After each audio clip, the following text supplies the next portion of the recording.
Hello guys, कैसे हैं आप सब लोग। सोल हीलर की एपिसोड 13 के साथ हाजिर हूँ। तो लास्ट एपिसोड के एंड पे हमने देखा था लू चेन जी फैमिली के यंग मास्टर को हरा देता है और हारने के बाद वो वहाँ से चला जाता है। जबकि लू कुन लू चेन से कहता है कि तुम्हारे फादर ने मुझे यहाँ पर तुम्हें लेने के लिए भेजा है, लेकिन लू चेन उसके साथ वापस जाने से इनकार कर देता है। फिर लू कुन भी वहाँ से चला जाता है। लू चेन कहता है मेरे लिए कोई ना कोई जगह तो होगी जहाँ से मैं बिलोंग करता हूँ। उसके बाद वो अपने दोस्त के पास आ जाता है किंग फेंग टावर में। तो इस एपिसोड की शुरुआत किंग फेंग टावर से दिखाई जाती है, यानी कि उसके दोस्त वो होंगे घर की। उनके घर के बाहर काफी सारे लोग जमा होते हैं और ये सारे के सारे लोग यहाँ पर लू चेन से मिलने के लिए आए हैं। लगता है कि इन सभी ने पहली बार किसी यंग मास्टर को देखा है जो कि काफी बड़ा जीनियस है। इसी वजह से ये सारे लोग इससे मिलने के लिए यहाँ पर इकट्ठे हुए हैं। लू चेन भी खिड़की में से बाहर देखता है तो बाहर काफी सारे लोग होते हैं। लू चेन का दोस्त वू योंग हंसते हुए से कहता है, दोस्त अब तो तुम बहुत ज्यादा फेमस हो गए हो। यहाँ पर कितने सारे लोग हैं जो तुमसे मिलने के लिए आए हैं। इतने सारे लोगों को तो मैं अपने घर के अंदर भी नहीं ला सकता। लू चेन उसे कहता है ये सारे लोग वही हैं जो कि सिर्फ स्ट्रॉन्ग को फॉलो करना चाहते हैं। मेरी नजर में इनकी वैल्यू कुछ भी नहीं है। वू योंग उसे कहता है तो ये सारे लोग यहाँ पर क्यों नहीं आएंगे, क्योंकि उन्होंने अच्छी तरह से ये बात जान ली है कि तुम एक बहुत ही स्ट्रॉन्ग यंग मास्टर हो, क्योंकि तुमने जी फैमिली के यंग मास्टर को हरा दिया है, जिसकी वजह से अब तुम वुलिंग प्रोविंस के सबसे स्ट्रॉन्गेस्ट यंग मास्टर बन चुके हो। और उन्हें अच्छी तरह से पता है कि अगर तुम चाहो तो तुम्हें मार्शल एकेडमी और दूसरी एकेडमी में एडमिशन मिल सकता है। इसीलिए तो वो सारे यहाँ पर तुम्हें इम्प्रेस करने के लिए आए हैं। लू चेन खिड़की को बंद कर देता है और फिर उसे कहता है, मेरे दोस्त मुझे लगता है कि तुम भी यहाँ पर मुझे इम्प्रेस करने की कोशिश कर रहे हो, क्या तुम उन सब में से नहीं हो। वो हम उसकी बात सुनने के बाद कहता है, अब तुम मेरे बारे में इस तरह की बात कैसे कर सकते हो। हाँ ये बात तो सच है कि मैं भी तुम्हें इम्प्रेस करने की कोशिश कर रहा हूँ। मैंने शुरुआत से यही चाहा था कि तुम अकेडमी को ज्वाइन कर लो। अगर तुम अकेडमी को ज्वाइन कर लोगे तो हमारी रेपुटेशन भी बढ़ेगी, क्योंकि मैं एक ऐसे लड़के का दोस्त हूँगा क्योंकि मार्शल एकेडमी का स्टूडेंट है। इसी वजह से तो शुरुआत में मैंने तुम्हें ब्रोकन बोन पिल और साथ ही हैंड बुक्स भी दी थी, जहाँ पर सभी लोग पहले अपना फायदा देखते हैं। हाँ ये बात सच है कि मैं तुम्हारा दोस्त हूँ और मैंने मुश्किल में तुम्हारी मदद की, लेकिन तुम इस बात को तो नहीं भूल सकते। साथ ही हमारी फैमिली एक मर्चेंट फैमिली है, इसलिए तुमसे जितना ज्यादा फायदा उठाया जा सकता है हम लोग उठाएंगे। लू चेन उसकी बात सुनने के बाद मुस्कुरा देता है और उसे कहता है, चलो कोई बात नहीं, वैसे भी इससे मेरा कौन सा घाटा होने वाला है। जब मुझे जरूरत थी तब तुमने मेरी हेल्प की, इससे तुम्हारा कुछ फायदा होता है तो कोई बुरी बात नहीं। वो योंग जल्दी से उठकर खड़ा हो जाता है और कहता है, आज अकेडमी में एडमिशन का लास्ट डे है, तो क्यों ना मैं तुम्हें अपने साथ लेकर उन दोनों अकेडमीज वालों के पास चलूं और तुम खुद ही डिसाइड करना कि दोनों अकेडमीज में से तुम्हें किसको ज्वाइन करना है। लू चेन अभी उसकी बात का जवाब ही नहीं देता कि उसी वक्त से बाहर से आवाज आती है। तो बाहर जाओ सैन आता है, वही भिखारी। बाहर आने के बाद उनसे कह रहा होता है, मुझे अंदर जाने दो, लू चेन मेरा दोस्त है और मुझे उससे बात करनी है। लेकिन वो गार्ड्स उसे अंदर नहीं आने देते। वो उसे कहते हैं, तुम भिखारी कहेंगे, मास्टर लू चेन तुम्हारे दोस्त कैसे हो सकते हैं, जबकि वो हमें यहाँ पर मिलने के लिए टाइम नहीं दे रहे, तो तुम्हारे जैसे भिखारी को कैसे मुँह लगाएंगे। और साथ ही वो उसे धक्का देते हुए पीछे की तरफ गिरा देते हैं और कहते हैं, भिखारी कहेंगे, जाओ जाकर कहीं पर भीख मांगो। यहीं पर एक लड़का आगे बढ़ता है और उसके चेहरे पर एक जबरदस्त किक मारता है और उसे कहता है, अरे हिम्मत कैसे हुई यहाँ पर आने की। लू चेन लू फैमिली का यंग मास्टर है और एक यंग मास्टर का भिखारी के साथ क्या ताल्लुक, वो तुम्हारा दोस्त कैसे हो सकता है, तुम झूठ बोल रहे हो। वो लड़का आगे बढ़ता है और जाओ सैन को उसके गले से पकड़ते हुए कहता है, अगर ये बात वाकई में सच हुई, अगर मास्टर लू चेन तुम्हारे दोस्त निकले तो आज के बाद तुम्हारे जैसे भिखारी को मैं अपना मास्टर मानूंगा।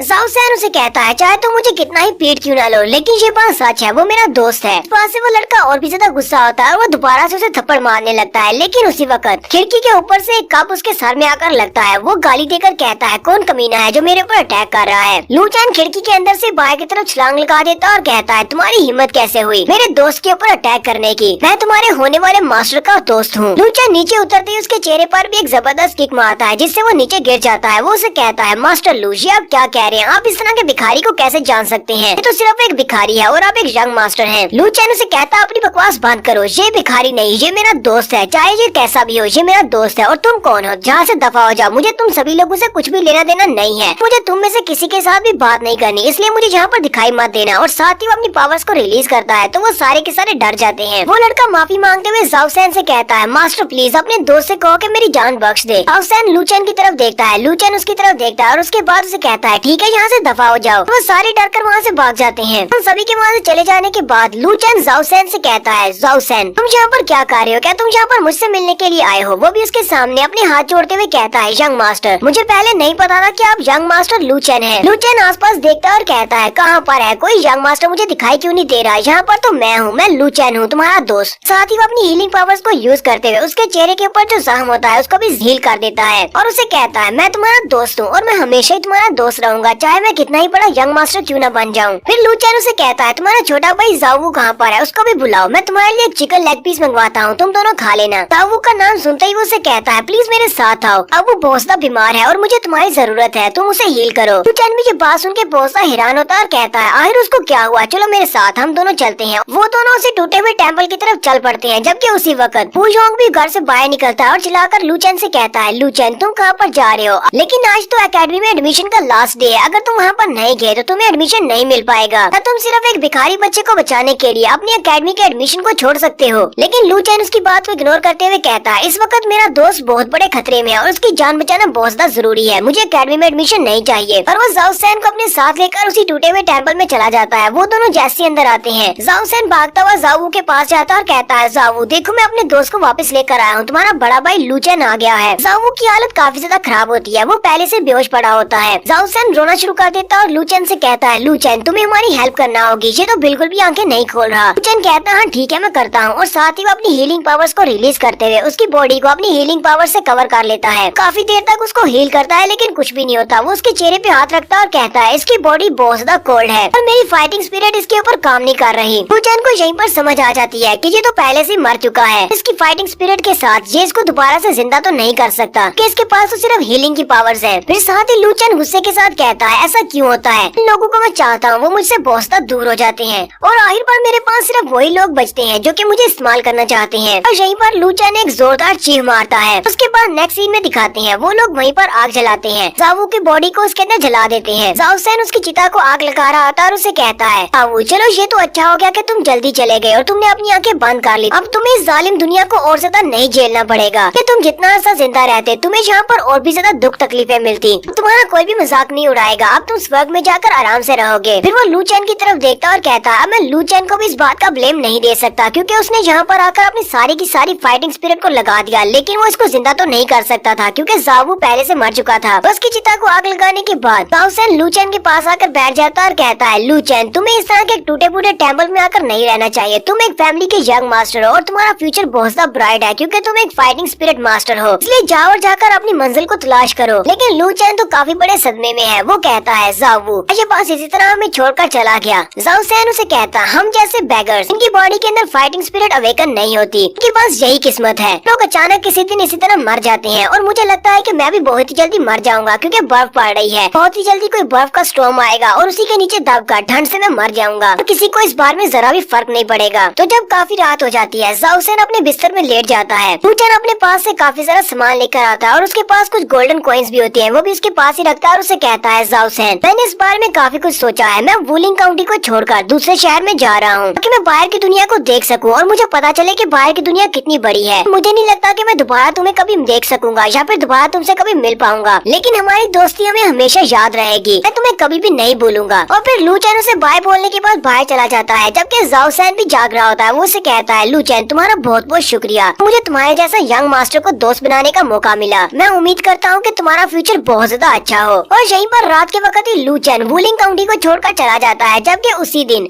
सुबह के वक्त दोनों अकेडमीज वाले वापस जाने वाले हैं। फैमिली का सीन दिखाया जाता है जहाँ पर अकेडमी का वो बड़ा सा वर्मिलियन पंछी बैठा होता है। जीरू भी अपनी फैमिली के पैट्रियार्च के सामने खड़ी होती है। जीरू अपने फादर से कहती है क्या लू चैन वाकई में वुलिंग काउंटी को छोड़कर चला गया है। उसके फादर उसे कहते हैं हाँ वो यहाँ से चला गया है, हमारे कुछ लोगों ने रात के वक्त उसे बॉर्डर पार करते हुए देखा था, वो यहाँ से चला गया। पैट्रियार्च जीरू से कहते हैं अब जबकि तुमने अपने लिए अकेडमी को चूज कर लिया है तुम्हें जल्दी से इनके साथ जाना होगा क्योंकि तुम्हारे टीचर तुम्हारा इंतजार कर रहे हैं, चलो इनके साथ जाओ और अपना फ्यूचर बनाओ। जीरू इस बात से काफी ज्यादा उदास है कि लू चैन उसके साथ नहीं जा रहा। जीरू जाने से पहले अपने डैड से कहती है डैड आपकी बेटी अकेडमी जा रही है इसलिए आप अपना ध्यान रखना। फिर साथ ही वो उस रोजफिंच पंछी के ऊपर बैठ जाती है और उसके ऊपर बैठने के बाद भी वो काफी ज्यादा उदास होती है और कहती है ब्रदर लू चैन मुझे पता है कि तुम बहुत ही टैलेंटेड लड़के हो, अगर तुमने इस अकेडमी के एग्जामिनेशन को लिया होता तो तुमने इस एग्जामिनेशन को बहुत ही आसानी से पास कर लेना था और इस वक्त तुम मेरे साथ अकेडमी जा रहे होते, लेकिन तुमने काउंटी को छोड़ने का फैसला क्यों किया ये बात मुझे कभी समझ नहीं आएगी। नेक्स्ट सीन हमारे लू चैन का दिखाया जाता है। लू चैन जो कि अपनी काउंटी को छोड़कर एक दूसरे इलाके की तरफ जा रहा है, वो बर्फ के अंदर चलता हुआ जा रहा होता है।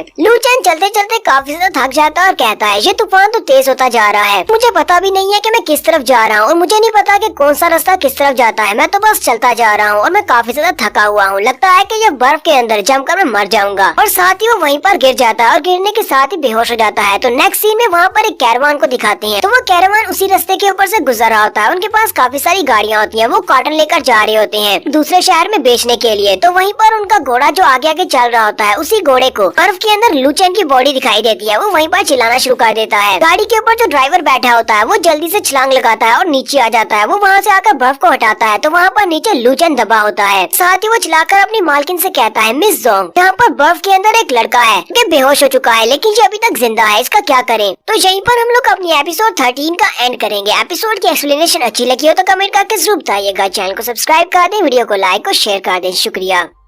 होती है वो उसे कहता है, बूढ़े खुसर, तुम इस लड़के को उठाकर वैगन में कहां पर लेकर जा रहे हो? हम बहुत ही जल्दी बेजुन वैली में पहुंचने वाले हैं। तब क्या होगा अगर ये लड़का बेजुन वैली वालों का कोई स्पाई हुआ? हमें पता है ना कि उस इलाके में बहुत सारे बैंडिट्स हैं। जाओ लाओ से कहता है, बार्ट, ये तो सिर्फ एक बच्चा है और मैं इस बच्चे को यहाँ पर बर्फ में मरने तो नहीं दे सकता। यंग मिस ने कह दिया है तो इसलिए मैं उठाकर इसे वैगन में डालने वाला हूँ। बार्ट उसे कहता है, लगता है कि तुम्हें मेरी बात की समझ नहीं आई। ऐसे भी तो एक दिन में हजारों लोग मरते हैं, तो उनमें से एक और मर जाएगा तो क्या फर्क पड़ेगा? इसको यहीं पर छोड़ दो, हम इसे साथ नहीं लेकर जाएंगे। अगर तुम इसे यहाँ पर मरने के लिए नहीं छोड़ने वाले तो फिर इसे मेरे हवाले करो, मैं इसे अपनी तलवार के साथ मार डालता हूँ। ये हमारे ऊपर एक बोझ है, हम एक्स्ट्रा बैगेज साथ लेकर क्यों चले? यंग मिस बाहर निकलती है और उसे कहती है, अपनी बकवास बंद करो, मैंने कहा ना ये लड़का हमारे साथ जाएगा तो ये हमारे साथ जाएगा। और हम लोग एक बहुत ही इम्पोर्टेंट मिशन पर निकले हैं, हमें जल्दी से जल्दी माल की डिलीवरी पहुँचानी है। तुम लोग यहाँ पर आपस में बहस मत करो, ये मेरा फैसला है, तुम्हें इस फैसले को मानना पड़ेगा। वो जाओ लाओ से कहती है, इसको ले आओ और मेरी वैगन में डालो। जाओ लाओ उसको उठाता है और उसकी वैगन में छोड़ देता है। मिस जोंग लूचैन के पास ही बैठी होती है। लूचैन को होश आती है तो वो उसे पानी पिलाती है। अब पीछे गर्म सूप है। लूचैन होश में आने के बाद उसे कहता है, तुम कौन हो?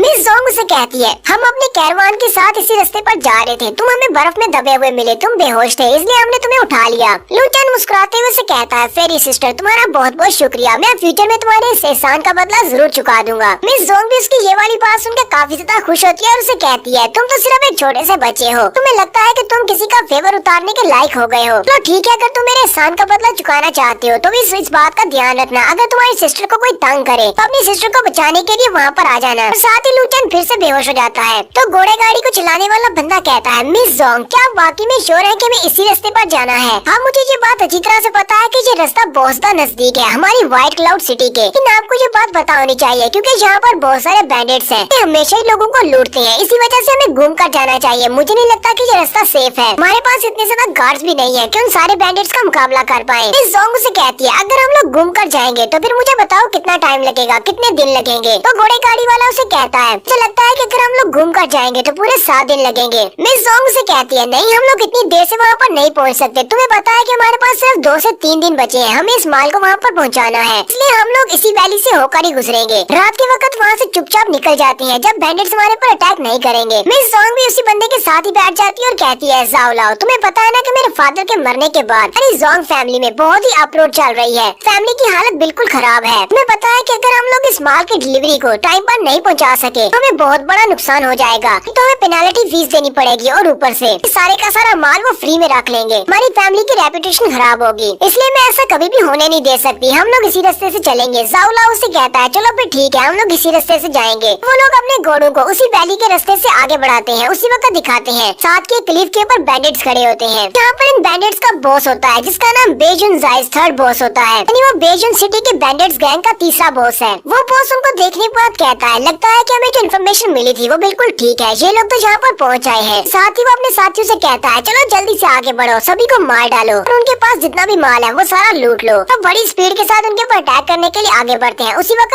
एक तीर मिस जोंग के पास आकर लगता है। मिस जोंग भी जल्दी से अपनी घोड़ा गाड़ी से नीचे उतर आती है, अपनी तलवार निकाल लेती है। जाओ लाओ चिल्लाकर कहता है, ये तो बैंडिट्स हैं, ये तो व्हाइट क्लाउड सिटी के बैंडिट्स हैं। मिस जोंग उन सभी से कहती है, चलो जल्दी से तैयार हो जाओ, हमें इन सभी के साथ फाइट करना पड़ेगी। और वो सारे गार्ड्स उनसे फाइट करने के लिए रेडी हो जाते हैं, जबकि वो बैंडिट्स बड़ी स्पीड के साथ आगे बढ़ते हैं और उन सभी के साथ फाइट कर रहे होते हैं। सबसे पहले तो हमारी मिस जोंग एक बैंडिट की बॉडी के अंदर अपनी तलवार घूमकर उसे मार देती है। उसी वक्त दूसरा बैंडिट मिस जोंग के ऊपर पीछे से अटैक करता है, लेकिन वो पीछे की तरफ घूमते हुए अपनी तलवार से उसको भी मार देती है। तो यहाँ पर 2 को तो अकेले मिस जोंग ने मार दिया है। जाओ लाओ मिस जोंग से कहता है, मिस जोंग, मुझे लगता है कि ये लोग यहाँ पर तैयारी करके आए हैं, जैसे कि इन्हें पहले से पता था। में से ज्यादातर कल्टीवेटर्स तो 2nd लेवल के हैं और इनका बॉस मुझे लगता है कि वो 3rd लेवल का कल्टीवेटर होगा। हम इन्हें यहाँ पर ज्यादा देर तक नहीं रोक पाएंगे क्योंकि हमारे गार्ड्स इतने स्ट्रॉन्ग नहीं है। बार्ड चिल्लाकर उसे कहता है, जाओ ये सारी की सारी तुम दोनों की गलती है। तुम लोग जिस लड़के को अपने साथ उठाकर लाए हो वही एक स्पाई होगा। उसने इन लोगों तक खबर पहुँचाई होगी। मैं तुम्हारे साथ यहाँ पर नहीं मरने वाला। और साथ ही वो पीछे की तरफ भाग जाता है ताकि अपनी जान बचा सके।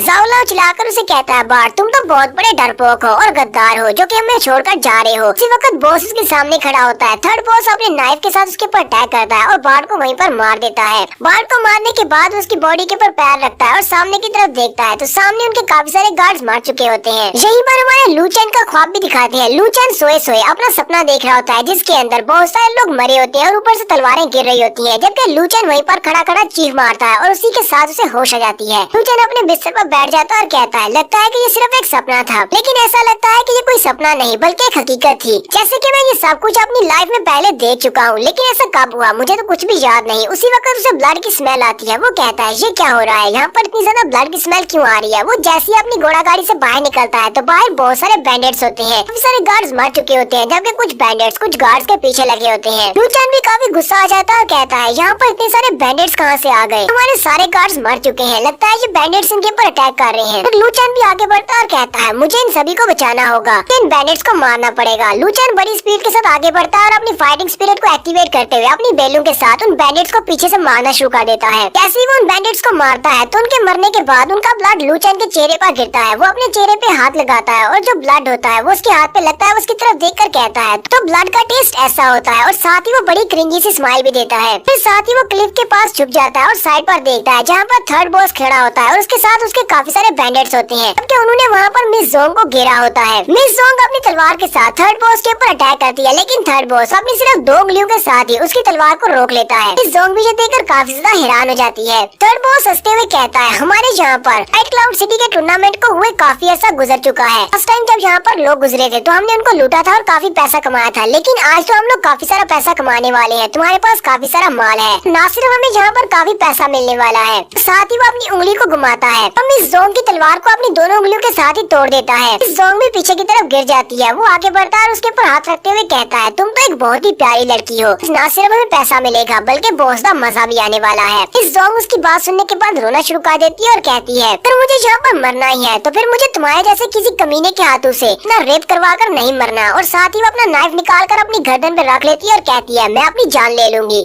तो जैसे ही वो अपने गले के ऊपर अपनी नाइफ को घुमाने लगती है उसी वक्त पीछे से घोड़ा चिल्लाना शुरू कर देता है। वो लोग जल्दी से पीछे की तरफ देखते हैं कि पीछे क्या हो रहा है। लू चैन घोड़ा गाड़ी के ऊपर बैठा होता है और अपनी घोड़ा गाड़ी को भगाते हुए उनकी तरफ आगे बढ़ता है। साथ ही वो घोड़ा गाड़ी के ऊपर से अपने हाथ को आगे बढ़ाता है और मिस जोंग से कहता है, जल्दी से मेरा हाथ पकड़ो। मिस जोंग उसका हाथ पकड़ती है और वो उसे खींचकर अपनी घोड़ा गाड़ी के ऊपर बिठा लेता है। तब बड़ी स्पीड के साथ अपनी घोड़ा गाड़ी को सामने की तरफ भगाता है। बैंडेड्स अपने बॉस से कहते हैं, बॉस इसका क्या करें, वो लड़का तो हमारी लड़की को लेकर निकल गया। बॉस उनसे कहता है, जल्दी से इसका पीछा करो, मैं नहीं चाहता कि यहाँ से बचकर निकल जाए। इसके अलावा व्हाइट क्लाउड सिटी के पास भी अपने कुछ लोगों को लगा दो, वो लोग वहाँ पर पहरा दें। फिर ये लोग वहाँ पर पहुँचेंगे या यहाँ से वापस जाने की कोशिश करेंगे तो इनको पकड़ लेंगे। लू चैन अपनी घोड़ा गाड़ी के ऊपर बैठकर बड़ी तेजी से उसको भगा रहा होता है। मिस जोंग पीछे की तरफ देखती है और कहती है, वो बैंडेड्स हमारा पीछा कर रहे हैं, इन लोगों ने तो हमारे बहुत सारे गार्ड्स को मार दिया, मेरे आधे गार्ड्स तो जख्मी होकर वहीं पर पड़े हैं और साथ ही उन्होंने हमारा सारा कार्टन का माल भी चोरी कर लिया। और जितनी स्पीड से ये हमारे पीछे आ रहे हैं ये तो बहुत ही जल्दी हमें पकड़ लेंगे। लू चैन उसकी कमर पे हाथ डालता है और उसे अपने साथ चिपका लेता है। मिस जोंग इस बात से बहुत ज्यादा शर्माना शुरू कर देती है। लू चैन उसे कहता है, सिस्टर चलो जल्दी से इस हॉर्स के ऊपर से जंप लगा देते हैं। वो उसे कहती है, लेकिन हम लोग इसके ऊपर से जंप क्यों लगाएंगे। लू चैन उसे कहता है, इस घोड़ा गाड़ी की स्पीड इतनी ज्यादा नहीं है और बहुत ही जल्दी वो अपने घोड़ों के साथ हमारे करीब पहुंच जाएंगे, हमें पकड़ लेंगे। अगर हम लोग यहीं पर जंप लगाकर किसी जगह पर छुप जाते हैं तो लोग खाली घोड़ा गाड़ी का पीछा करते रह जाएंगे। तब उन्हें पता चलेगा, तब तक तो हम लोग उनसे काफी दूर निकल चुके होंगे। फिर साथ ही लू चैन उसको पकड़ता है और वो दोनों वहाँ से जंप लगा देते हैं, जबकि घोड़ा गाड़ी सामने की तरफ भाग जाती है। वो सारे बैंडेड्स भी इस घोड़ा गाड़ी का पीछा करते हैं, उसके पीछे चले जाते हैं। लू चैन एक लंबी सांस लेता और कहता है, चलो शुक्र है अब हमारी जान बच गई। जबकि मिस जोंग उसी की तरफ घूर घूर कर देख रही होती है और साथ ही वो आगे बढ़ती है और उसके गाल पे किस करते हुए कहती है, तुम तो बहुत ज्यादा स्मार्ट हो। लू चैन भी इस बात से शर्माना शुरू कर देता है। साथ ही वो दूसरी तरफ घूम जाता है और कहता है, अब हम लोगों की जान बच चुकी है, लेकिन मुझे नहीं लगता कि यहाँ से निकलना इतना आसान हो सकता है। और ऊपर से यहाँ पर कुछ खास है भी नहीं, ना ना खाने को ना पीने को, ना ही यहाँ पर रात गुजारने को कोई जगह है। अगर हम लोग इन बैंडिट्स के हाथों से बच गए हैं, इनके हाथों से नहीं मरे, तो मुझे लगता है कि बहुत ही जल्दी ठंड और भूख से मर जाएंगे। तो ये लोग इस वैली से बाहर कैसे निकल पाएंगे, ये तो हम लोग नेक्स्ट एपिसोड में देखेंगे। एपिसोड की एक्सप्लेनेशन अच्छी लगी हो तो कमेंट करके जरूर बताइएगा। चैनल को सब्सक्राइब कर दें, वीडियो को लाइक और शेयर कर दें। शुक्रिया। हेलो गाइस, कैसे हैं आप सब लोग। सोल हीलर की एपिसोड 15 के साथ हाजिर हूँ। तो लास्ट एपिसोड के एंड पे हमने देखा था लू चेन मिस जोंग को लेकर घोड़ा गाड़ी के ऊपर से नीचे छलांग लगा देता है। वो दोनों नीचे छलांग लगाने के बाद लू चेन मिस जोंग से कहता है, अगर हम लोग यहाँ से जल्दी नहीं निकले, हम लोग यहीं पर ठंड और भूख की वजह से मर जाएंगे। हमें जल्दी से जल्दी यहाँ से निकलना होगा। मिस जोंग से कहती है, मैं तुम्हें सच्ची बताऊं तो मैं पहली बार यहाँ पर आ रही हूँ। मुझे इस इलाके के बारे में जरा भी नहीं पता। मुझे नहीं पता कि अब किस तरफ जाना है। लेकिन साथ ही वो से कहती है, मैंने इस एरिया के बारे में काफी कुछ सुन रखा है। मैंने सुना है कि जहाँ पर अंडरग्राउंड में काफी सारी केव्स हैं और वो सारी की सारी केव्स एक दूसरे के साथ जुड़ी हुई हैं और किसी न किसी जगह पर तो बाहर निकलती होंगी। लू चेन मिस की बात सुनने के बाद काफी हैरान होता है और उसे कहता है, क्या वाकई में यहाँ पर अंडरग्राउंड में केव्स है? तो इसका मतलब हम लोग उन केव्स के रास्ते से निकल सकते हैं। मिस जोंग से कहती है, हाँ, हम लोग उन केव्स के रास्ते से निकल तो सकते हैं, लेकिन उनका स्ट्रक्चर बहुत ज्यादा स्ट्रेंज है और वो घुमावदार है, यानी भूल भुलैया की तरह है। अगर हम लोग एक बार अंदर चले गए और वहीं पर गुम हो गए, दोबारा कभी भी सरफेस पर नहीं आ पाएंगे। वहीं पर ठंड की वजह से जमकर मर जाएंगे। ना ही हमें वहाँ सामने वाले पत्थर के ऊपर एक जबरदस्त पंच मारता है और सामने एक रास्ता ओपन करता है। वाकई में वहाँ पर अंदर एक केव होती है। लू चेन से कहता है, ये तो एक केव है, चलो अंदर चलते हैं। मिस जोंग उसकी स्ट्रेंथ को देखकर काफी ज्यादा हैरान होती है और लू चेन से कहती है, लू चेन, आखिर तुम हो कौन? क्या तुम भी एक स्पिरिट फाइटर हो? लू चेन अपना सारी लाते हुए कहता है, हाँ, मैं एक स्पिरिट फाइटर हूँ। फिर वो उससे पूछती है, और तुम्हारा लेवल क्या है? लू चेन कहता है, मेरा लेवल 2 है। मिस जोंग इस बात से और भी ज्यादा हैरान होती है और कहती है, ये लड़का मुझसे भी छोटा है, लेकिन फिर भी इसने अपनी फाइटिंग स्पिरिट को लेवल 2 तक अवेकन किया है। ये तो काफी ज्यादा स्ट्रॉन्ग है और ये लड़का वाकई में एक जीनियस है। इसी वजह से तो ये कब से मेरे साथ है और अभी तक थका भी नहीं। मिस जोंग आगे बढ़ती है और उसका कान खींचते हुए कहती है, मुझे लगता है कि तुम यहाँ पर मेरे सामने बहादुर बनने का नाटक कर रहे हो। तुम यहाँ पर मुझे इम्प्रेस करने की कोशिश कर रहे हो। तुम तो सिर्फ एक छोटे से बच्चे हो। लू चेन से कहता है, ये तुम कैसी बात कर रही हो? हमारे यहाँ पर फाइटिंग स्पिरिट मेनलैंड में यहाँ पर एक ही रूल है, अगर हम लोग 12 साल की उम्र में अपनी स्पिरिट को अवेकन कर लेते हैं तो हम यहाँ पर 14 साल की उम्र में शादी कर सकते हैं। और मुझे लगता है कि अगले 2 साल के बाद मैं तुम्हारे साथ भी शादी कर सकता हूँ। मिस जोंग आगे से शर्माना शुरू कर देती है और केव के अंदर चली जाती है और उसे कहती है, तुमने बहुत ही अच्छा मजाक किया, तुम सिर्फ एक बच्चे हो। जैसे वो थोड़ा सा आगे बढ़ती है, वहीं पर उसका पाँव स्लिप होता है और वो उस केव के अंदर गिर जाती है। चेन जल्दी से आगे बढ़ता है और उसका हाथ पकड़ता है और साथ ही उसको अपने साथ लिपटा लेता है और वो दोनों ही वहाँ से स्लिप होते हुए नीचे जा गिरते हैं। तो नीचे गिरने के बाद मिस जोंग नीचे गिरती है और लू चेन उसके ऊपर होता है और उसका चेहरा भी टमाटर की तरह लाल हो चुका है। पता नहीं इसको ये पसंद है शायद। लू चेन लाल चेहरे के साथ उसकी तरफ देख रहा होता है। मिस जोंग उसकी तरफ देख रही होती है। इस बात से वो दोनों ही बहुत ज्यादा शर्मा रहे होते हैं। फिर वो दोनों ही एक दूसरे से साइड पे हो जाते हैं। लू चेन जल्दी से उठकर खड़ा हो जाता है और उसे कहता है,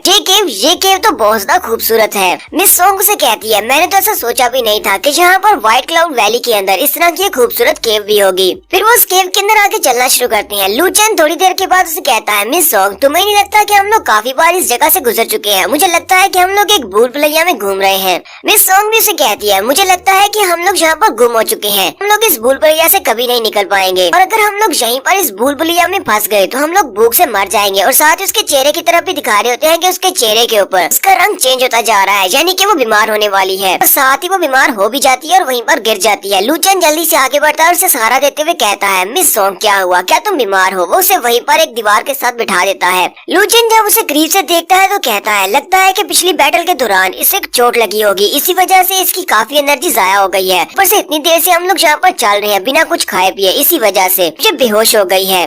लू चेन सिस्टर जोंग से कहता है, सिस्टर जोंग, अगर तुम चाहो तो मैं तुम्हें एक बहुत ही स्पेशल चीज दिखाता हूँ। मेरी फाइटिंग स्पिरिट काफी ज्यादा स्पेशल है। वो उससे कहती है, हाँ क्यों नहीं, मुझे दिखाओ। लू चेन अपने हाथ पर अपनी फाइटिंग स्पिरिट को रिलीज करते हुए उसके पेट के ऊपर अपनी एनर्जी को रिलीज करता है और उसको हील करना स्टार्ट करता है। मिस जोंग भी इस बात से काफी ज्यादा हैरान होती है और कहती है, ऐसा कैसे हो सकता है? क्या तुम एक सोल हीलर हो? क्योंकि मेरे जख्म तो काफी ज्यादा गहरे हैं और मुझे नहीं लगा था कि ये हील हो पाएंगे, लेकिन तुमने तो अपनी हीलिंग कैपेबिलिटीज से इनको बहुत ही जल्दी हील कर दिया है। लू चेन उसे कहता है, नहीं, मैं एक सोल हीलर नहीं हूँ। और फिर उसे पूछता है, अब तुम्हें अच्छा महसूस हो रहा है? वो उसे कहती है, हाँ, तुम्हारा बहुत बहुत शुक्रिया, अब मुझे काफी अच्छा लग रहा है, मेरे जख्म हील हो गए हैं। फिर लू चैन उसके पास ही बैठ जाता है और उसे कहता है, मिस जोंग, तुम्हें अच्छी तरह से पता है कि यहाँ पर इस वैली के अंदर बैंडिट्स अटैक कर सकते हैं, तो फिर तुम अपने सामान को लेकर यहाँ से क्यों गुजर रही थी? तुम दूसरे रास्ते से भी तो जा सकती थी। मिस जोंग उसे कहती है, अचानक हमारे पास डिलीवरी का एक ऑर्डर आ गया था, हमें जल्दी से जल्दी माल को पहुँचाना था। अगर हम लोग माल को नहीं पहुँचाएंगे तो हमें बहुत बड़ा नुकसान हो जाएगा और मेरी फैमिली की हालत काफी ज्यादा खराब है। इसी वजह से इस माल को टाइम पर पहुँचाना बहुत ज्यादा जरूरी था और मेरे क्लैन के एल्डर्स ने मुझे ये रिस्पॉन्सिबिलिटी दी थी कि मुझे इस सामान को टाइम पर पहुँचाना है और अपने टाइम को बचाने के लिए मुझे जल्दी से जल्दी इसी रास्ते से वहाँ पर पहुँचना था। इसी वजह से मैंने इस रास्ते को चुना।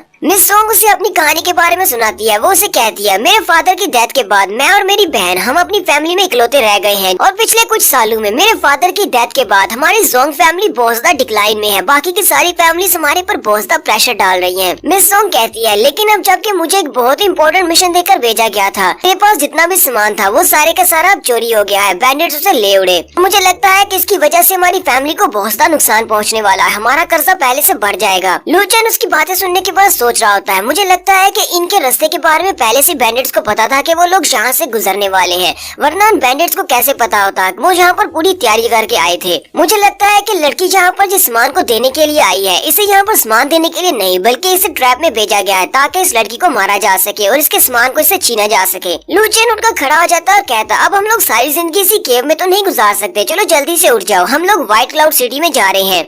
मिस जोंग से कहती है, लेकिन हम लोग यहाँ से बाहर कैसे निकलेंगे? क्या तुम्हें यहाँ से बाहर निकलने का रास्ता पता है? लू चैन उसे कहता है, हाँ मुझे रास्ता पता है, फाइनली मैंने फिगर आउट कर ही लिया है। फिर लू चैन आगे आगे चलना शुरू करता है। मिस जोंग उसके पीछे चल रही होती है और साथ ही वो सोच रही होती है, क्या वाकई में इस लड़के ने इस भूल भुलैया के रास्ते को याद कर लिया? ये लड़का न सिर्फ स्ट्रॉन्ग है बल्कि ये बहुत बड़ा जीनियस है और इसकी मेमोरी भी बहुत ज्यादा शार्प है। तो थोड़ी देर के बाद लू चैन को बाहर का रास्ता मिल जाता है। तो लू चैन उस केव के अंदर से बाहर निकलता है और मिस जोंग से कहता है, तुम यहीं पर रुको, मैं पहले बाहर जाकर चेक करके आता हूँ, अगर कोई हुआ तो मैं उसे मार डालूंगा। मिस जोंग उसे कहती है, अच्छा ठीक है, लेकिन अपना ध्यान रखना। फिर लू चैन बाहर निकल आता है। वहीं पर दो लोगों को दिखाते हैं जो कि उन बैंडिट्स की टीम से होते हैं और वो वहीं पर आग जलाकर बड़े मजे से चिकन लेग पीस खा रहे होते हैं। उनमें से कहता है, हमारे बॉस को पहले से नोटिफिकेशन मिल गया था कि यहाँ से एक कारवान गुजरने वाला है और उनके पास काफी सारा माल है। हमारे थर्ड बॉस की वजह से आज हमारे पास काफी सारा माल आ गया है। लगता है कि अब कुछ दिनों तक हमें दोबारा से ये काम करने की जरूरत नहीं है, अब हम लोग मजे करेंगे। जबकि उसके साथ वाला दूसरा बंदा उसे कहता है, ये तो बहुत ही अफसोस की बात है कि वो लड़की हमारे हाथ से निकल गई, अगर वो लड़की मिल जाती तो फिर तो सारे भाइयों के मजे हो जाते। और फिर साथ ही वो दोनों जोर जोर से हंसना शुरू कर देती हैं। उसी वक्त दिखाते हैं लू चैन वहाँ पर आता है और अपनी बेलू को यूज करते हुए उन दोनों को गले से लपेट लेता है और उनसे कहता है, कमीनों कहीं के, अभी अभी तुमने क्या कहा कि तुम मिस जोंग के साथ क्या करने वाले थे? वो दोनों चिल्लाकर उसे कहते हैं, प्लीज हमें मत मारना। लेकिन लू चैन अपनी बेलू के साथ उन्हें ऊपर की तरफ उठा लेता है। फिर लू चैन उन दोनों में से एक को मार देता है और दूसरे वाले से कहता है, अगर तुमने मेरे सवाल का जवाब नहीं दिया तो फिर मैं इसकी तरह तुम्हें भी मार डालूंगा। दूसरे वाला बहुत ज्यादा घबरा जाता है। लू चैन उस दूसरे वाले से कहता है, चलो जल्दी से बताओ, तुम्हें इस बारे में किसने टिप दी थी यहाँ से कैरवान गुजरने वाला है? तो वो बैंडिट उसे कहता है, हमें जोंग फैमिली के अंदर से ये इन्फॉर्मेशन मिली थी। जोंग फैमिली के एल्डर ने हमें ये बताया था कि यहाँ से उनकी लड़की कैरवान लेकर गुजरने वाली है, हमें उनके माल को लूटना था और लड़की को मारना था।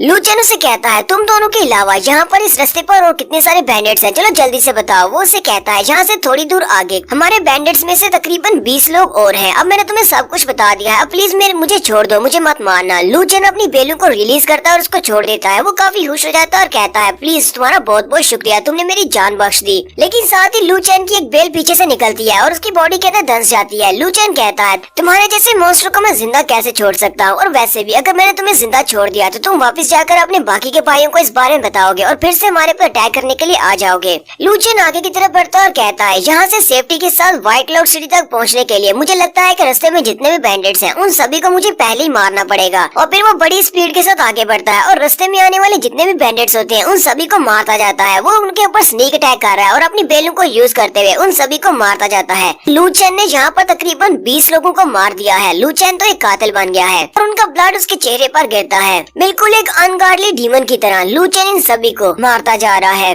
नेक्स्ट सीन उसी केव का दिखाया जाता है। मिस जोंग थोड़ी देर अंदर इंतजार करने के बाद बाहर निकल आती है और कहती है, लू चैन अभी तक वापस क्यों नहीं आया, पता नहीं नहीं वो कहाँ पर है, कहीं वो खतरे में तो नहीं होगा। वो भी वहीं पर खड़ी होती है कि लूचेन उसके पास ही अपीयर होता है, तो वो बहुत ज्यादा डर जाती है। लेकिन जैसे वो साइड पर देखती है, लूचेन उसे कहता है, मैंने ऐसा तो नहीं सोचा था कि तुम मुझे यहाँ पर अचानक देखकर डर जाओगी, तुम तो बहुत ज्यादा डरपोक निकली। मिस जोंग उसके ऊपर पंचेस मारना स्टार्ट करती है और कहती है, ये कैसी हरकत थी, तुमने तो मुझे वाकई में डरा दिया, दोबारा ऐसा मत करना। तुम्हारे लिए कितनी ज्यादा परेशान थी कि रास्ते में शायद कोई खतरा होगा और तुम्हें कुछ हो ना गया हो, क्योंकि तुम इतने ज्यादा लेट हो गए हो। और यहीं पर हम लोग अपनी एपिसोड 15 का एंड करेंगे। एपिसोड की एक्सप्लेनेशन अच्छी लगी हो तो कमेंट करके जरूर बताइएगा। चैनल को सब्सक्राइब कर दें, वीडियो को लाइक और शेयर कर दें। शुक्रिया।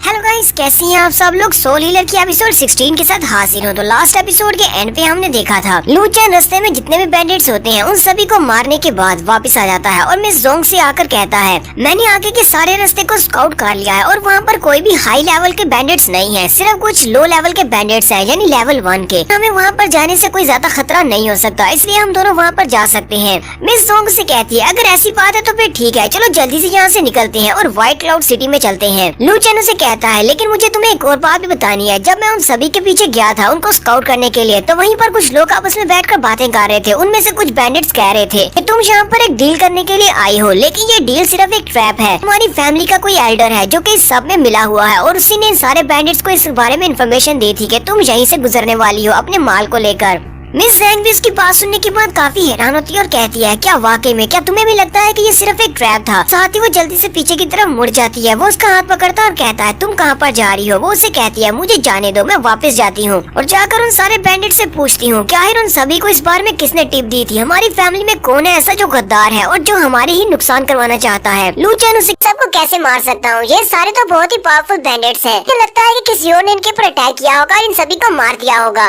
लू चैन उसे कहता है, हमने जितना रास्ता तय किया है उस रास्ते में काफी सारे बैंडिट्स मरे हुए थे और अगर उन सभी को काउंट किया जाए तो मुझे लगता है कि यहाँ पर टोटल 20 बैंडिट्स होंगे। क्या तुम्हें लगता है कि मैं एक छोटा सा मार्शल आर्टिस्ट इतने सारे बैंडिट्स को अकेले मार सकता हूँ? नहीं, ऐसा नहीं हो सकता। लू चैन उसे कहता है, चलो इन सारी बातों को छोड़ो, हमें तेज तेज आगे बढ़ना होगा। अगर हम लोग यहाँ पर ठंड से मरना नहीं चाहते, जल्दी से जल्दी व्हाइट क्लाउड सिटी पहुँचते हैं, होने तक हम लोग पहुँच जाएंगे। तो वाकई में वो लोग सुबह होने तक व्हाइट क्लाउड सिटी पहुँच जाते हैं। वो लोग अपने सामने की तरफ देखते हैं तो उनके सामने व्हाइट क्लाउड सिटी का गेट होता है। लू चैन जल्दी से अपने पास से एक सोने का सिक्का निकालता है और उसे कहता है, चलो ठीक है, व्हाइट क्लाउड सिटी के अंदर जाने के बाद ट्रीट मेरी तरफ से, मैं तुम्हें अच्छा सा खाना खिलाऊंगा। मिस जोंग आगे से हंसना शुरू कर देती है और कहती है, लिटिल चैन, तुम तो वाकई में बहुत ज्यादा बोले हो। शायद तुम्हें इस बारे में नहीं पता कि ये तुम्हारा एक सोने का सिक्का है, ये तो गेट पर हमें एंट्री फीस के तौर पर ही देना पड़ेगा और तुम सिर्फ एक सिक्के के साथ मुझे खाना खिलाना चाहते हो, तुम तो पागल हो। लू चैन हैरान होकर उसकी तरफ देखकर उससे पूछता है, ये एंट्री फीस क्या होती है? आज से पहले तो मुझे नहीं पता था कि किसी भी सिटी के अंदर जाने के लिए हमें एंट्री फीस देना पड़ेगी। मिस जोंग से कहती है, चलो मैं तुम्हें एक नई चीज बताती हूँ। व्हाइट क्लाउड सिटी ये एक 3rd टियर सिटी है। ऐसे वो सारे लोग जो कि व्हाइट क्लाउड सिटी में नहीं रहते, जो बाहर से यहाँ पर आते हैं, उन सभी को एक गोल्ड कॉइन देना पड़ता है और यहाँ पर दरवाजे पे अपनी रजिस्ट्रेशन करवाना पड़ती है, अपना नाम लिखवा कर। इसके बिना वो लोग तुम्हें अंदर नहीं जाने देंगे। जितना ज्यादा सिटी का लेवल हाई होगा उतनी ज्यादा एंट्री फीस होगी। कुछ बड़े शहरों में 10 सोने के कॉइन्स भी देने पड़ते हैं। लू चैन हैरान होकर उसे कहता है, ये तो बस एक शहर है, फिर यहाँ पर अंदर जाने के लिए मुझे फीस क्यों देना पड़ेगी? फिर वो लोग रजिस्ट्रेशन काउंटर पे चले जाते हैं। वहाँ पर जो बंदा बैठा होता है उन दोनों के सामने अपना हाथ करता है और कहता है, तुम 2 लोग हो, 2 सोने के सिक्के दो और साथ ही दोनों अपना नाम और अपने सिटी का नाम बताओ जहाँ से तुम लोग आ रहे हो। लू चैन उसे अपना सिक्का देते हुए कहता है, मैं वुलिंग प्रोविंस से आया हूँ, मेरा नाम लू चैन है। मिस जोंग उसे कहती है, मैं ली सिटी से आई हूँ, मेरा नाम जोंग ली है। तो वो रजिस्ट्रेशन वाला लू चैन का नाम सुनने के बाद अपने रजिस्टर पर लिखता है लू कचरा और साथ ही मिस जोंग का नाम भी लिखता है। लेकिन जैसे वो मिस जोंग का नाम लिखता है वो काफी ज्यादा चौंक जाता है, क्योंकि वो यहाँ पर इन दोनों का तो इंतजार कर रहा है। वो जल्दी से अपने गार्ड से कहता है, इन दोनों को यहीं पर रोको और गार्ड उन दोनों को वहीं पर रोक लेते हैं। रजिस्ट्रेशन वाला बंदा उठकर आगे बढ़ता है और उन दोनों से कहता है, तुम दोनों अभी अंदर नहीं जा सकते। लू चैन से कहता है, हम लोग अंदर क्यों नहीं जा सकते? हमने तुम्हें अपना नाम भी लिखवा दिया और साथ ही तुमने हमसे सोने का सिक्का भी ले लिया है, हमें अंदर क्यों नहीं जाने दे रहे? बंदा उनसे कहता है, पहले मुझे तुम्हारे सोने के सिक्के को चेक करना पड़ेगा कि ये असली है या नहीं, और इसमें थोड़ा सा टाइम लगेगा। जब तक हम लोग इसको चेक नहीं कर लेते तब तक तुम दोनों अंदर नहीं जाओगे।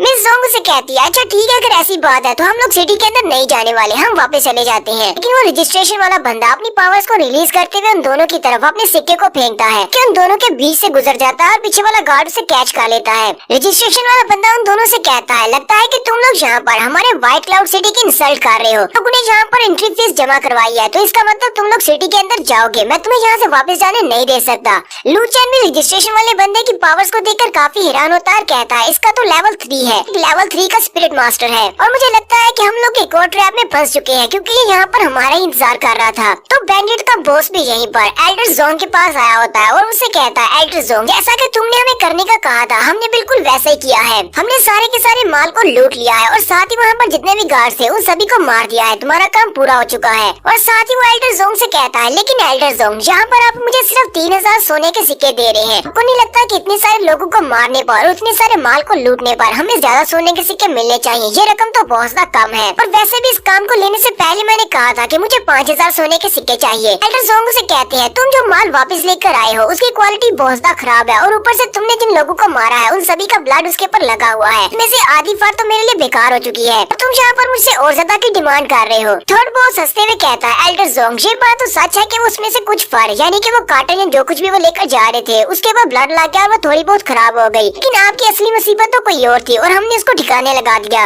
मुझे पता है कि तुम अपनी जोंग फैमिली को कंट्रोल करना चाहते हो, लेकिन ली सिटी में अभी भी उसकी दूसरी बहन है जो कि तुम्हें इस जोंग फैमिली को कंट्रोल करने नहीं देगी। और अगर तुम उसको भी फ्यूचर में मरवाना चाहो तो तुम हमसे कह सकते हो, हम लोग तुम्हारा ये वाला काम भी कर देंगे। इसके लिए मुझे लगता है कि तुम्हें यहाँ पर हमारी इस डिमांड को पूरा करना पड़ेगा जितना हमने कहा था, 5000 सोने के सिक्के। एल्डर जोंग उसकी बात सुन के खुश होती है और अपने पास से 5000 सोने के सिक्के निकालते हैं और कहते हैं ये लो, ये पूरे 5000 सोने के सिक्के हैं। फ्यूचर में जब मुझे तुम्हारी जरूरत पड़ेगी तो फिर आ जाना। थर्ड बॉस जल्दी से उस पोटली को कैच कर लेता है जिसके अंदर सिक्के हैं। उसी वक्त बाहर से गार्ड भागता हुआ अंदर आता है और एल्डर जोंग के कान में आकर बताता है मिस जोंग यहाँ पर आ चुकी है। एल्डर जोंग बहुत ज्यादा गुस्सा हो जाते हैं और गुस्से के साथ जल्दी से उठकर खड़े होते हैं और उसे कहते हैं कमीने कहीं के, तुमने तो कहा कि वो लड़की मर चुकी है लेकिन वो यहाँ पर क्या कर रही है? वो तो अभी तक जिंदा है। लू चेन और मिस जोंग उन दोनों को भी वहीं पर गार्ड्स ने रोक कर रखा होता है ताकि एल्डर जोंग खुद यहाँ पर आ सके। लू चेन अभी भी इसी बारे में सोच रहा होता है। लू चेन कहता है यहाँ पर इस शहर में बहुत सारे लोग जा रहे हैं, सिर्फ अपने नाम को दर्ज करवाते हैं और सोने का सिक्का देकर अंदर चले जाते हैं। लेकिन मुझे लगता है कि जब उसने हमारा नाम सुना उसके बाद हमें यहाँ पर रोक लिया। मुझे ये सब कुछ बहुत ज्यादा अजीब लग रहा है। लगता है कि हम लोग किसी बड़े जाल में फंसने जा रहे हैं। मिस जोंग लू चेन से कहती है, लू चेन तुम्हें क्या लगता है, क्या हमारे पर किसी ने नजर रखी हुई है?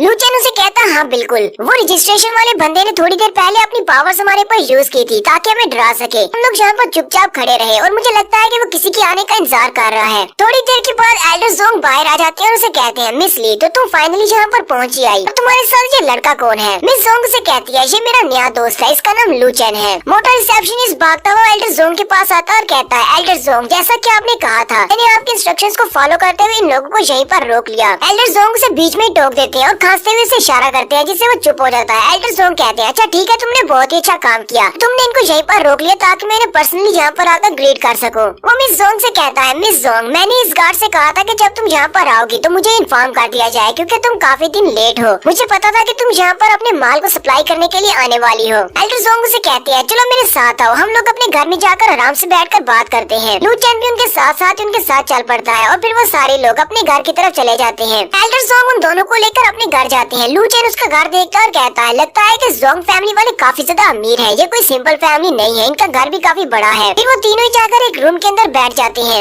एल्डर जोंग मिस जोंग से पूछते हैं मुझे ये बताओ कि रास्ते का सफर कैसा रहा? मिस जोंग से कहती है ग्रेट एल्डर, हमारे कार्गो के ऊपर अटैक हुआ था। व्हाइट क्लाउड वैली के करीब कुछ बैंडिट्स ने हमारे पर अटैक किया और हमारे सारे गार्ड्स को मार दिया। काफी सारे गार्ड जख्मी हो गए और हमारे सारे माल को भी लूट लिया। मैं बड़ी मुश्किल से अपनी जान बचाकर वहाँ से भागी हूँ। ग्रेट एल्डर जल्दी से उठकर खड़े हो जाते हैं और गुस्से के साथ कहते हैं लगता है कि इन बैंडिट्स की हिम्मत बहुत ज्यादा बढ़ गई है कि उन्होंने मेरी जोंग फैमिली के माल को लूटा और साथ ही हमारे लोगों को मारा। मैं इन सभी को नहीं छोड़ूंगा। और जैसे वो गुस्से के साथ खड़े होते हैं तो अपनी पावर्स को रिलीज कर रहे होते हैं। लू चेन उसकी तरफ देखता है तो उसकी पावर बहुत ज्यादा होती है। लू चेन कहता है ये ग्रेट एल्डर ये तो बहुत ज्यादा पावरफुल है, मेरे फादर यानी कि लू जियांग से भी बहुत ज्यादा पावरफुल है कि ये इस वक्त अपने 5th लेवल पर है। एल्डर जोंग मिस जोंग से पूछते हैं मिस जोंग कहीं तुम्हें कोई चोट वगैरह तो नहीं लगी? मिस जोंग उसे कहती है नहीं मुझे कोई भी चोट नहीं लगी। ग्रेट एल्डर वहीं पर एक नौकर खड़ा होता है जिसका नाम कीपर वी होता है। वो उसे कहते हैं कीपर वी मिस जोंग के इस छोटे दोस्त को अपने साथ लेकर जाओ और इसे जाकर दूसरे रूम में बिठाओ और इसे चाय दो, इसकी अच्छे से हिम्मत करना क्योंकि मुझे मिस ली से प्राइवेट में बात करनी है। पर वी आगे बढ़ता है और लू चेन से कहता है मिस्टर लू मेरे साथ आओ, मैं तुम्हें दूसरे रूम में लेकर चलता हूँ। लू चेन मिस जोंग की तरफ देखता है। मिस जोंग उसे इशारा करती है और कहती है ठीक है इसके साथ चले जाओ। लू चेन उठता है और कीपर वी से कहता है ठीक है मैं तुम्हारे साथ चलता हूँ। फिर वो दोनों एक दूसरे रूम में चले जाते हैं जहाँ पर कीपर भी दो नौकरानियों से कहता है ये हमारा स्पेशल मेहमान है, इसका अच्छे से ख्याल रखना। वो दोनों नौकरानियाँ कहती हैं ठीक है हम लोग इसका अच्छे से ख्याल रखेंगे। लू चेन अभी वहीं पर खड़ा होता है कि वो लोग पीछे से दरवाजा बंद करके चले जाते हैं। लू चेन इस बात से काफी ज्यादा हैरान होता है और कहता है ये लोग तो दरवाजा बंद करके चले गए, लगता है कि इन लोगों ने मुझे यहाँ पर ट्रैप कर दिया है और इस वक्त मिस जोंग की जान खतरे में हो सकती है क्योंकि एल्डर ने मुझे एक दूसरे कमरे के अंदर बंद करवा दिया है और इस वक्त वो एल्डर से साथ अकेली है और पता नहीं एल्डर उसके साथ क्या करेंगे। और यहीं पर हम लोग अपनी एपिसोड 16 का एंड करेंगे। एपिसोड की एक्सप्लेनेशन अच्छी लगी हो तो कमेंट करके जरूर बताइएगा। चैनल को सब्सक्राइब कर दे, वीडियो को लाइक और शेयर कर दे। शुक्रिया।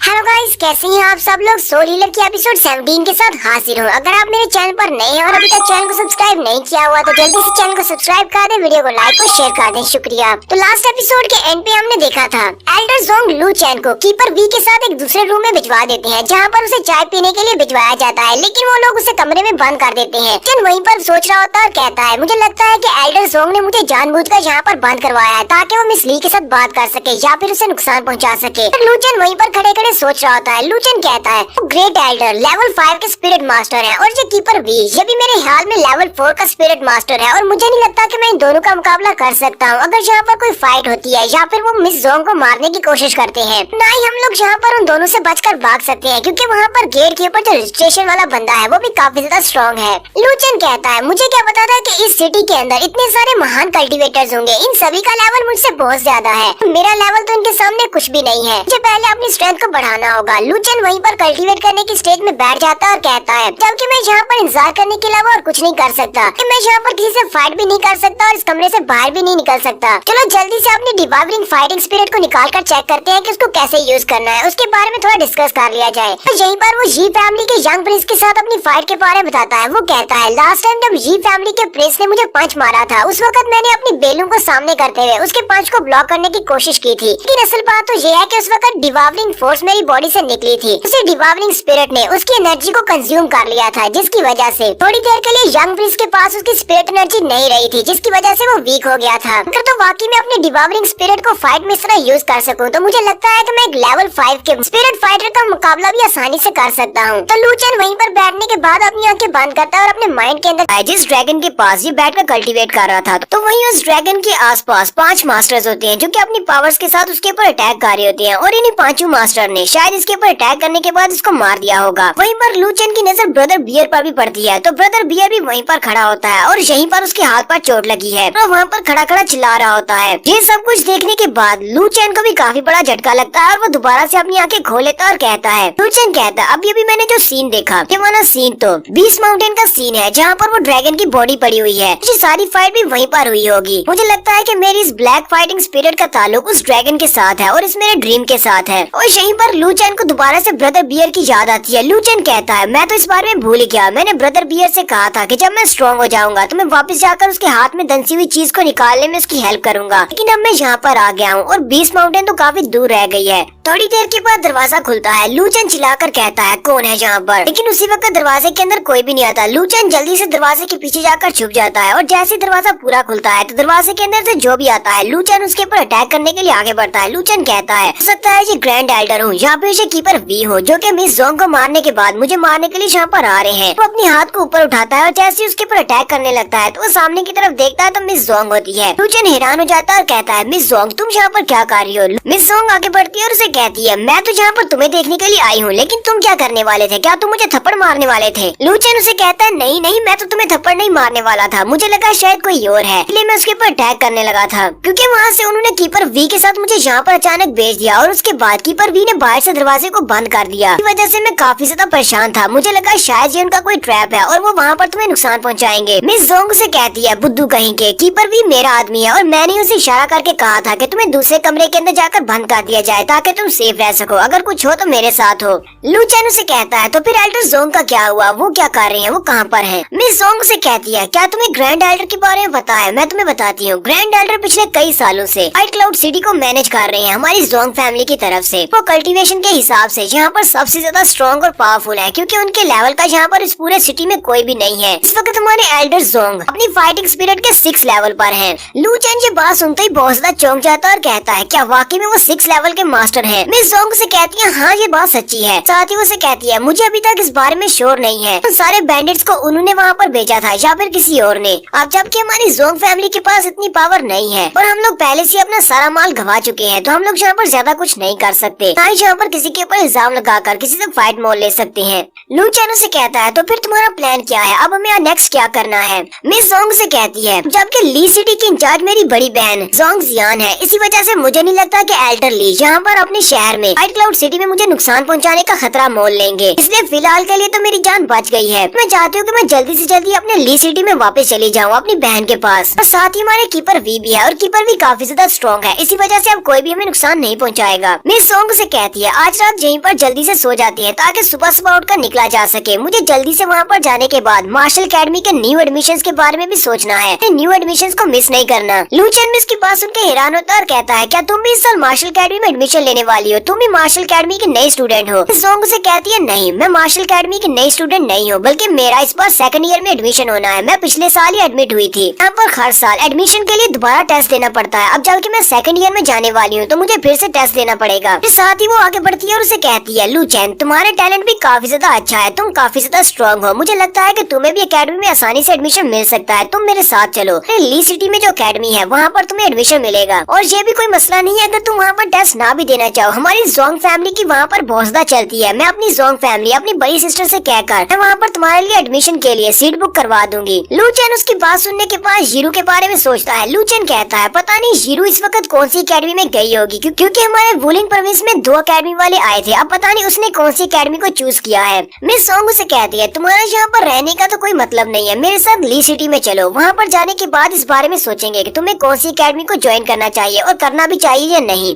लू चैन उसे कहता है ठीक है, तो फिर ठीक है मैं तुम्हारे साथ ली सिटी में ही चलता हूँ, क्योंकि अब मैं वापस अपने वुलिंग प्रोविंस में तो नहीं जा सकता, मुझे आगे ही बढ़ना है। फिर नेक्स्ट सीन सुबह के वक्त का दिखाया जाता है। सुबह के वक्त वो दोनों अपनी घोड़ा गाड़ी में बैठ जाते हैं, जबकि उनकी घोड़ा गाड़ी को वी चला रहा है। मिस जोंग जाने से पहले अपने ग्रैंड एल्डर से कहती है ग्रैंड एल्डर आपका बहुत बहुत शुक्रिया, आपने मुझे अपने व्हाइट क्लाउड सिटी में रहने के लिए जगह दी। मैं अपनी सिस्टर को वापस जाने के बाद इस सब के बारे में बताऊंगी और साथ ही आपने मुझे जो ऑफर दी है उस डील के बारे में बताऊंगी। ग्रैंड एल्डर से कहते हैं मिस ली अपना ध्यान रखना और इस बार सेफ जर्नी हो। फिर साथ ही उनकी घोड़ा गाड़ी वहाँ से निकल जाती है। उनकी घोड़ा गाड़ी से वहाँ से जाने के बाद बैंडिट्स का लीडर भी वहाँ पर आता है और उसे कहता है एल्डर जोंग अब तुम उन्हें बस इसी तरह यहाँ से जाने दोगे, तुम कहो तो हम लोग उनका पीछा कर सकते हैं और रास्ते में दोबारा अटैक करेंगे। एल्डर जोंग उसे कहते हैं अपनी बकवास बंद करो, ये सब कुछ तुम्हारी वजह से हुआ है, तुमने पहली बार इस मिशन को फेल कर दिया, इस बार अगर तुम सभी लोग मिलकर भी उनके ऊपर अटैक करोगे तभी तुम उस लड़की को नहीं मार पाओगे, क्योंकि इस वक्त कीपर वी उनके साथ है। वी चेंगफेंग के बारे में शायद तुम नहीं जानते, वो एक बहुत ही पावरफुल फाइटर है, तो मुझे नहीं लगता कि अब उस लड़की को मारने की जरूरत है, क्योंकि उसके सारे माल को तो हमने लूट लिया है। इस सारे माल को लूटने के बाद अब जबकि वो डिलीवरी को नहीं पहुंचा सकी, बहुत बड़ा नुकसान पहुंचा है और जैसे ही वो वहाँ पर वापस पहुंचेंगे तो उनकी फैमिली कर्ज में डूब चुकी होगी। तो उन्होंने बहुत सारा कर्जा लेने के बाद अपने उस माल को यहाँ पर आकर बेचना था, इसी माल से मिलने वाले पैसों को उन कर्जदारों को वापस करना था। तो उनकी घोड़ा गाड़ी रास्ते में जा रही होती है। लू चैन खिड़की खोलकर बाहर की तरफ देखता है और मिस जोंग से कहता है मिस जोंग हम लोग वापस से इसी वैली से क्यों जा रहे हैं, तुम्हें पहले से पता है कि यहाँ पर बैंडिट्स अटैक कर सकते हैं, तो हमें तो घूम कर जाना चाहिए था, हम लोग यहाँ से क्यों जा रहे हैं। मिस जोंग से कहती है तुम्हें परेशान होने की जरूरत नहीं है, लास्ट टाइम तो हमारे साथ कीपर वी नहीं था, इस बार हमारे साथ कीपर वी है, इसके होते हुए कोई भी हमारे ऊपर अटैक नहीं करेगा, क्योंकि अगर वो सभी लोग यहाँ पर हमारे ऊपर एक साथ भी अटैक करने के लिए आएंगे तो उनमें से कोई भी जिंदा नहीं बचेगा, ये उन सभी को मार डालेगा। लू चैन मिस जोंग से कहता है मिस जोंग तुम तो इस बंदे के ऊपर कुछ ज्यादा ही भरोसा करती हो, क्या ये वाकई में इतना ज्यादा स्ट्रॉन्ग है कि तुम्हें इसके ऊपर इतना भरोसा है। मिस जोंग से कहती है ये मेरे ग्रैंडफादर का वार सर्वेंट था, मेरे ग्रैंडफादर के मरने के बाद इसने पिछले कई सालों तक कोई भी फाइट नहीं की, लेकिन ये अभी भी बहुत ज्यादा पावरफुल और खतरनाक है। लोग इसके बारे में जानते हैं कि वार में इसने कितने ज्यादा लोगों को मारा था, इसी वजह से कोई भी डरते हुए इसके नजदीक नहीं आता। और मुझे लगता है कि हमारे ग्रेट एल्डर जोंग और इन दोनों में ज्यादा फर्क नहीं है, दोनों फाइट में और स्ट्रेंथ में एक दूसरे के बराबर हैं। लू चैन उसकी सारी बात सुनने के बाद कहता है अगर जोंग फैमिली वालों के पास अभी भी 2 6 लेवल के मार्शल मास्टर्स हैं, तो फिर अपनी गोल्डन एज में जब ये अरूज पर थे तब इनके पास कितनी ज्यादा पावर होगी, इनकी फैमिली तो बहुत ही पावरफुल फैमिली होगी। लू चैन अभी इसी सब के बारे में सोच रहा होता है कि मिस जोंग उसकी तरफ देख रही होती है और बड़े ही अजीब से अंदाज से देख रही होती है। लू चैन उसे कहता है मिस जोंग तुम मेरी तरफ इस तरह क्यों देख रही हो, मुझे बहुत ज्यादा अजीब लग रहा है। मिस जोंग उसे कहती है तुम इन सभी को पावरफुल कह रहे हो, जबकि तुम भी इनमें से किसी से भी जरा कम नहीं हो। वहाँ पर रास्ते में जो हमें बैंडिट्स की लाशें मिली थी, मुझे पता है कि उन सभी को तुम ही ने मारा है, हमारे अलावा उन सभी को कौन मार सकता है, वहाँ पर कोई भी नहीं था। लू चैन फिर से नाटक करते हुए उसे कहता है सिस्टर पता नहीं तुम किस बारे में बात कर रही हो, मुझे नहीं पता, मुझे लगता है कि कि उन सभी को किसी और ने मारा है। सिस्टर जोंग उसकी बात सुनने के बाद कहती है, अच्छा ठीक है, अगर तुम इस बात को मानने को तैयार नहीं हो तो मैं इस बात को मान लेती हूँ कि तुमने उन सभी को नहीं मारा। लेकिन ये बात मुझे अच्छी तरह से पता है कि तुम कितने ज्यादा स्ट्रॉन्ग हो। पर मैं तुम्हें एक और बात बता दूं, तुम लोग अब जिस शहर में जाने वाले हैं वो शहर कोई आम सा शहर नहीं है, वो ली सिटी है और वहाँ पर तुमसे बहुत ज्यादा पावरफुल मार्शल मास्टर्स हैं और उन सारे स्पिरिट फाइटर्स के सामने तुम्हें बहुत ज्यादा ध्यान से रहना होगा। कोई भी कहीं से निकलकर तुम्हें मार सकता है क्योंकि वो सारी बहुत ज्यादा एरोगेंट लोग हैं, क्योंकि उन सभी के पास पावर है। लू चैन भी उसकी ये वाली बात सुन के काफी हैरान होता है और यहीं पर हम लोग अपनी एपिसोड 17 का एंड करेंगे। एपिसोड की एक्सप्लेनेशन अच्छी लगी हो तो कमेंट करके जरूर बताइएगा। चैनल को सब्सक्राइब कर दें, वीडियो को लाइक और शेयर कर दें। शुक्रिया। हेलो गाइस, कैसे हैं आप सब लोग। सोल हीलर की एपिसोड 18 के साथ हाजिर हूँ। तो एपिसोड की शुरुआत में लू फेंग और मिस सोंग अपनी घोड़ा गाड़ी को लेकर अपने ली सिटी के करीब पहुंच जाते हैं। वो लोग ली सिटी के अंदर इंटर होने वाले हैं। यहीं पर वो उसे ली सिटी के बारे में बताती है। वो उसे कहती है टेंडो एम्पायर के 10 रॉयल सिटीज हैं। 10 सिटीज ऐसे हैं जिनको रॉयल सिटी कहा जाता है और उन 10 में से ली सिटी भी एक रॉयल सिटी है। इसी वजह से यहाँ पर बहुत ज्यादा ऑफिशियल्स और हायर अप्स रहते हैं। तो यहाँ पर गेट के पास सिक्योरिटी भी बहुत ज्यादा टफ है। तो अपनी घोड़ा गाड़ी को लेकर जैसे दरवाजे के करीब पहुँचते हैं, वहाँ पर बहुत ही गोल्डन आर्मर पहने हुए काफी सारे गार्ड्स खड़े होते हैं। वो अपने बालों को उनके सामने करते हुए उनका रास्ता रोक लेते हैं। तो एक गार्ड आके बढ़ता है और उनसे कहता है, यहीं पर रुको, तुम सभी लोग सिटी में इस तरह अंदर दाखिल नहीं हो सकते, पहले तुम सभी को इंटेरोगेट करना होगा। कीपर भी अपनी यंग मिस से कहता है, यंग मिस, हम लोग यहाँ पर गेट के तक पहुँच आए हैं और ये लोग इन्वेस्टिगेट करना चाहते हैं, इन सभी का क्या करें। मिस जोंग से कहती है, हमारे पास इतना टाइम नहीं है इनकी इंटेरोगेशन के लिए, चलो जल्दी से सीधा मुझे अपनी फैमिली के घर ले चलो। वो गार्ड उसकी तरफ घूर घूर कर देख रहा होता है और उनसे कहता है, लगता है कि तुमने मेरी बात नहीं सुनी। मैंने कहा कि पहले तुम लोगों को इंटेरोगेट करना पड़ेगा, उसके बाद अंदर जा सकते हो। फिर जल्दी से जल्दी अपनी कार से नीचे उतरो। उसी वक्त मिस जोंग अपने पास से एक बड़ा सा गोल्ड कॉइन या फिर एक गोल्ड का टोकन उसकी तरफ फेंकती है। वो गार्ड उस गोल्ड के टोकन को कैच करता है और उसके ऊपर कुछ लिखा होता है। वो उसको पढ़ने के बाद जल्दी से उनके सामने झुक जाता है और उनसे कहता है, ठीक है, आप सभी लोग जा सकते हैं। कीपर भी उसके हाथ से अपने टोकन को छीन लेता है और वो अपनी घोड़ा गाड़ी को लेकर ली सिटी के अंदर चला जाता है। लू चैन ली सिटी के अंदर आने के बाद सिटी को देखने के बाद कहता है, मिस जोंग, ये सिटी तो बहुत ज्यादा बड़ा है। मुझे तो लगा था व्हाइट क्लाउड सिटी बहुत ज्यादा बड़ा है, लेकिन मुझे क्या पता था कि व्हाइट क्लाउड सिटी से भी बड़े बड़े सिटीज हैं। मिस जोंग से कहती है, मैं तुम्हें पहले ही बता चुकी हूँ कि ये 10 वी से कहती है, कीपर वी, जाओ जाकर पता करो कि ये सारे लोग यहाँ पर शोर क्यों मचा रहे हैं। कीपर वी से कहता है, ठीक है यंग मिस, मैं जाकर चेक करता हूँ। नेक्स्ट सीन फैमिली हाउस के अंदर का दिखाया जाता है, जहाँ पर मिस जोंग की बड़ी बहन यांग होती है। उसकी नौकरानी से कहती है, यंग मिस, कुछ दिन पहले हमारे मेडिसिन वाले स्टोर को सीज कर दिया गया, जिसकी वजह से हमारी जोंग फैमिली की प्रॉपर्टी तक कम हो गई है और साथ ही हमारे पास जितनी इनकम आ रही थी वो भी कम हो गई है। यहाँ तक कि हमारे घर में जो मेड्स काम कर रही थी उनमें से भी काफी सारी भाग चुकी हैं, क्योंकि उन सभी को सैलरी देने के लिए पैसे नहीं है। जोंग जियान उस नौकरानी से कहती है, ये बात तुम भी जानती हो कि हमारे फादर के मरने के बाद हमारी फैमिली मुसलसल डिक्लाइन में है। हमारी फैमिली के सभी लोग पीछे पड़े हुए हैं ताकि हमारी फैमिली को गिरा सके। मैं चाहती हूँ कि मेरी बहन जल्दी से जल्दी व्हाइट क्लाउड सिटी से वापस आ जाए। इस वक्त वही हमें इस क्राइसिस से बाहर निकाल सकती है। हम लोग एक बहुत बड़ी मुसीबत में हैं। उसी वक्त से सामने से आवाज आती है। उसकी बहन भागती हुई आती है और कहती है, सिस्टर जियान, मैं वापस आ गई हूँ। और वो भागती हुई अपनी बहन के गले लग जाती है और साथ ही रोते हुए से कहती है, सिस्टर प्लीज मुझे माफ कर देना, तुमने मुझे जो माल दिया था डिलीवरी के लिए पहुँचाने के लिए, वो सारे का सारा रास्ते में चोरी हो गया और साथ ही हमारे बहुत सारे गार्ड्स भी मारे गए। जोंग जियान उसे कहती है, जरा आराम से, पहले रोना बंद करो, हम लोग अंदर चल के बात करते हैं। अपनी बहन को अपने साथ लेकर अंदर की तरफ चल पड़ती है और हमारा लू चैन भी उनके साथ साथ ही होता है। लू चैन सोच रहा होता है, इसने अपनी सिस्टर के बारे में बताया था, लेकिन मुझे नहीं पता था कि इसकी बड़ी बहन भी इतनी ज्यादा यंग है। इतनी ज्यादा यंग एज में इसने पूरी की पूरी फैमिली का भार अपने कंधों पर उठाया हुआ है। लू चैन कीपर वी की तरफ देखता है और कहता है, हालांकि इन दोनों बहनों के पास कीपर वी की तरह के पावरफुल लोग हैं, लेकिन फिर भी वे लोग इनसे भी ज्यादा पावरफुल है और वो बहुत ज्यादा है। इन दोनों बहनों को हराकर जोंग फैमिली पर कब्जा करना चाहते हैं। लू चैन उनके साथ अंदर आ जाता है। लू चैन वहाँ पर जोंग हाउस के नाम पढ़ने के बाद कहता है, इनका घर भी बहुत ज्यादा बड़ा है, मुझे लगता है कि अपनी गोल्डन एज में ये फैमिली बहुत ज्यादा बड़ी रही होगी। फिर वो चारों अंदर आ जाते हैं। लू चैन भी उनके साथ ही आकर बैठ जाता है। जोंग जियान सबसे पहले कीपर वी से कहती है, कीपर वी, तुम्हारा बहुत बहुत शुक्रिया, कई सालों से हमारे व्हाइट क्लाउड सिटी में ही काम कर रहे हो। अपनी बहन को यहाँ पर वापस छोड़ने के लिए आने के लिए तुम्हारा बहुत बहुत शुक्रिया। कीपर वी से कहता है, यंग मिस, आपको मेरा शुक्रिया अदा करने की जरूरत नहीं है, मैं इस फैमिली का एक सर्वेंट हूँ और सेकंड यंग मिस की सेफ्टी मेरे लिए सबसे पहली है। ऊपर से मैं भी यहाँ पर वापस एक विजिट करना चाहता था, इसीलिए यहाँ पर आया हूँ।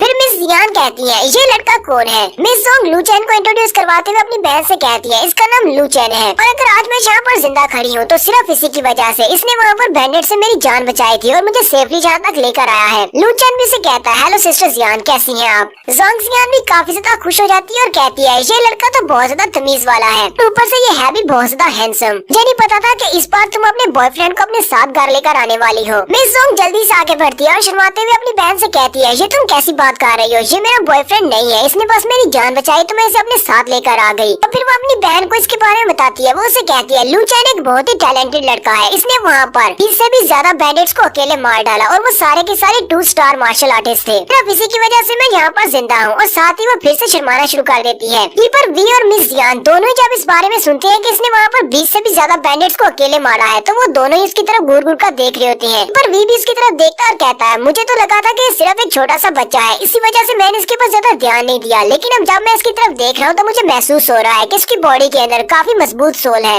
लू चैन हंसते हुए उनसे कहता है, नहीं नहीं ऐसी कोई बड़ी बात नहीं है, मैंने इन सभी को नहीं मारा। मिस जियान कीपर वी से कहती है, क्या तुम इस लड़के को हमारा महल दिखाने के लिए ले जाओगे, तब तक मैं अपनी बहन से कुछ बात कर लूँ। पर वी से कहता है, ठीक है, मैं लू चैन को अपने साथ ले जाता हूँ। फिर वो दोनों वहाँ से बाहर चले जाते हैं। जबकि उनके जाने के बाद जियान अपनी बहन से कहती है, मुझे पता है कि ये ट्रिप तुम्हारे लिए बहुत ज्यादा मुश्किल रही है और तुमने बड़ी मुश्किल से अपनी जान बचाई है। मिस जोंग उसे कहती है, सिस्टर हमारे साथ वाकई में बहुत ज्यादा बुरा हुआ, हमारे ऊपर बैंडिट्स ने अटैक किया, रास्ते में हमारे बहुत सारे गार्ड्स मारे गए और साथ ही उन्होंने हमारे सारे के सारे माल को भी लूट लिया। इसके अलावा एक बहुत ही बुरी बात यह है कि हमारी फैमिली के अंदर कोई गद्दार है जिसने उन बैंडिट्स को इस बारे में इन्फॉर्मेशन दी थी कि हम लोग वहाँ से गुजरने वाले हैं। जियान उसे कहती है, ये बात तो मैं भी अच्छी तरह से जानती हूँ कि हमारी फैमिली के काफी सारे एल्डर्स हैं जो कि इस बात के खिलाफ थे कि फैमिली की लीडरशिप मुझे दी जाए, क्योंकि मैं एक लड़की हूँ। इसी वजह से किसी न किसी दिन तो उन्होंने अपने असली रंग दिखाने थे। वो हम दोनों को रास्ते से हटाना चाहते हैं ताकि जोंग फैमिली पर कब्जा कर सके। मिस जोंग अपनी बहन से कहती है, सिस्टर मैंने दरवाजे के बाहर काफी सारे लोगों को चिल्लाते हुए देखा है, वो लोग यहाँ पर किस लिए आए हैं। सिस्टर जियान उसे कहती है, जो माल तुम लेकर जा रही थी वो सारे का सारा हमने उधार लिया हुआ था कि उसे बेचकर पैसे ले सके, लेकिन अब जबकि वो चोरी हो गया है, ये सारे लोग इसीलिए यहाँ पर आए थे और ऊपर से हमारे मेडिसिन के स्टोर को भी बंद कर दिया गया है। सिस्टर जियान अपनी बहन से कहती है, मो फैमिली वाले हमारी हेल्प करने को तैयार है और तुम्हें पता है कि मो फैमिली वाले यहाँ पर कोई बड़ी फैमिली तो नहीं है, लेकिन किसी बड़ी फैमिली से कम भी नहीं है। और मैं तुमसे इसी बारे में बात करना चाहती हूँ। तुम्हें पता है ना कि मो फैमिली के यंग मास्टर के साथ तुम्हारी एंगेजमेंट हुई है। अगर तुम जल्दी से उस लड़के के साथ शादी कर लेती हो तो हमारी सारी की सारी मुश्किलें हल हो जाएंगी, वो हमारी बहुत ज्यादा हेल्प करेंगे। मिस जोंग से कहती है, सिस्टर अचानक से तुम इस बारे में क्यों बात कर रही हो। सिस्टर जियान उसे कहती है, मैं इस वक्त इस बात को इसलिए कर रही हूँ क्योंकि हमारी फैमिली बहुत बड़ी मुश्किल में है। जोंग फैमिली इस वक्त बहुत बड़े घाटे में है, बहुत सारे लोगों के हमें पैसे देने हैं, सारा माल चोरी हो चुका है, हमारे पास कुछ भी नहीं बचा। हमारी मो फैमिली बड़ी फैमिलीज में से तीसरी बड़ी फैमिली है। पर तुम उनके यंग मास्टर के साथ शादी कर लेती हो, बहुत सारे मसले हल हो जाएंगे। मैं चाहती हूँ कि तुम जल्दी से इस बारे में सोचकर मुझे कोई जवाब दो। उस यंग मास्टर से कब शादी करोगी। पर अगर सच्ची बात बताऊँ तो वो यंग मास्टर इतना भी बुरा नहीं है, वो वाकई में तुमसे बहुत ज्यादा प्यार करता है, तुम्हारा बहुत ज्यादा ख्याल रखेगा। उसी वक्त बाहर से एक नौकरानी आती है और कहती है, मिस्टर मो चैंग यहाँ पर आए हैं अपनी फियांसे को देखने के लिए। वो दोनों भी ये नाम सुन के काफी हैरान होती है। ये भी वो इसी यंग मास्टर के बारे में बात कर रही थी और वो यहाँ पर इसे मिलने के लिए भी आ गया है। नेक्स्ट सीन हमारे लू चैन का दिखाते हैं। लू चैन उस महल में अकेले ही घूम रहा होता है। लू चैन कहता है, ये जगह तो बहुत ही बड़ी है, इसी वजह से कीपर भी मुझे आधे रास्ते में छोड़कर भाग गया क्योंकि वो बहुत ज्यादा बोर हो रहा था। पता है क्या, पूरी जगह को मुझे अकेले ही घूमना पड़ेगा। वहीं पर उसकी नजर वो चैन के ऊपर पड़ती है। वो कहता है, ये लड़का कौन है, देखने में तो काफी ज्यादा स्ट्रॉन्ग लग रहा है। नौकरानी उसके पास आती है और उसे कहती है, मिस्टर मो हमारी यंग मिस सफर से अभी अभी वापस आई है और आते ही वो बहुत ज्यादा थकी हुई थी, इसलिए सो गई है, इसलिए प्लीज आप उनसे कल मिलने के लिए आ सकते हैं। फिलहाल के लिए आप वापस चले जाएं। मो फैमिली का ये यंग मास्टर मो चैंग दिखने में भी इतना बुरा नहीं है और काफी नाइस बंदा लगता है। वो उसे कहता है, मैं उसका यहीं पर इंतजार करूंगा, जाओ और जाकर अपना काम करो, दोबारा उसके बारे में पूछूंगा भी नहीं। जब वो जागेगी तो खुद ही मेरे पास आ जाएगी। लू चैन आगे बढ़ता है और उसे कहता है, ब्रदर तुम कौन हो और यहाँ पर किससे मिलने के लिए आए हो और तुम जोंगली को कैसे जानते हो। मो चैंग उसे कहता है, क्या तुम जोंगली को जानते हो। तुम जोंगली को जानते हो तो तुम इस बारे में क्यों नहीं जानते कि तुम्हारी यंग मिस का मैं फियांसे हूँ। लू चैन उसकी बात सुनते ही लगता है कि उसको बहुत बड़ा धचका लगा है क्योंकि पहले वो उससे शादी करने की बात कर रहा था, तो वहीं पर हैरान हो जाता है। साथ ही लू चैन सोच रहा होता है,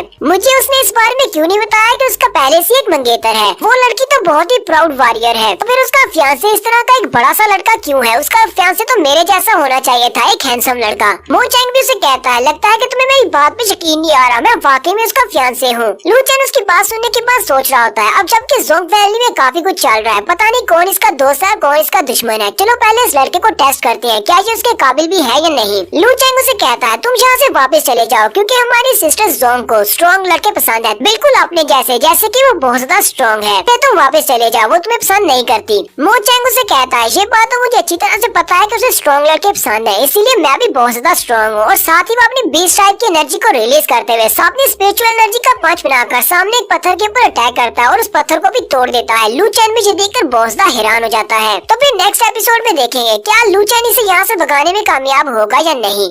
यहीं पर हम लोग अपनी एपिसोड 18 का एंड करेंगे। एपिसोड की एक्सप्लेनेशन अच्छी लगी हो तो कमेंट करके जरूर बताइएगा। चैनल को सब्सक्राइब कर दें, वीडियो को लाइक और शेयर कर दें। शुक्रिया।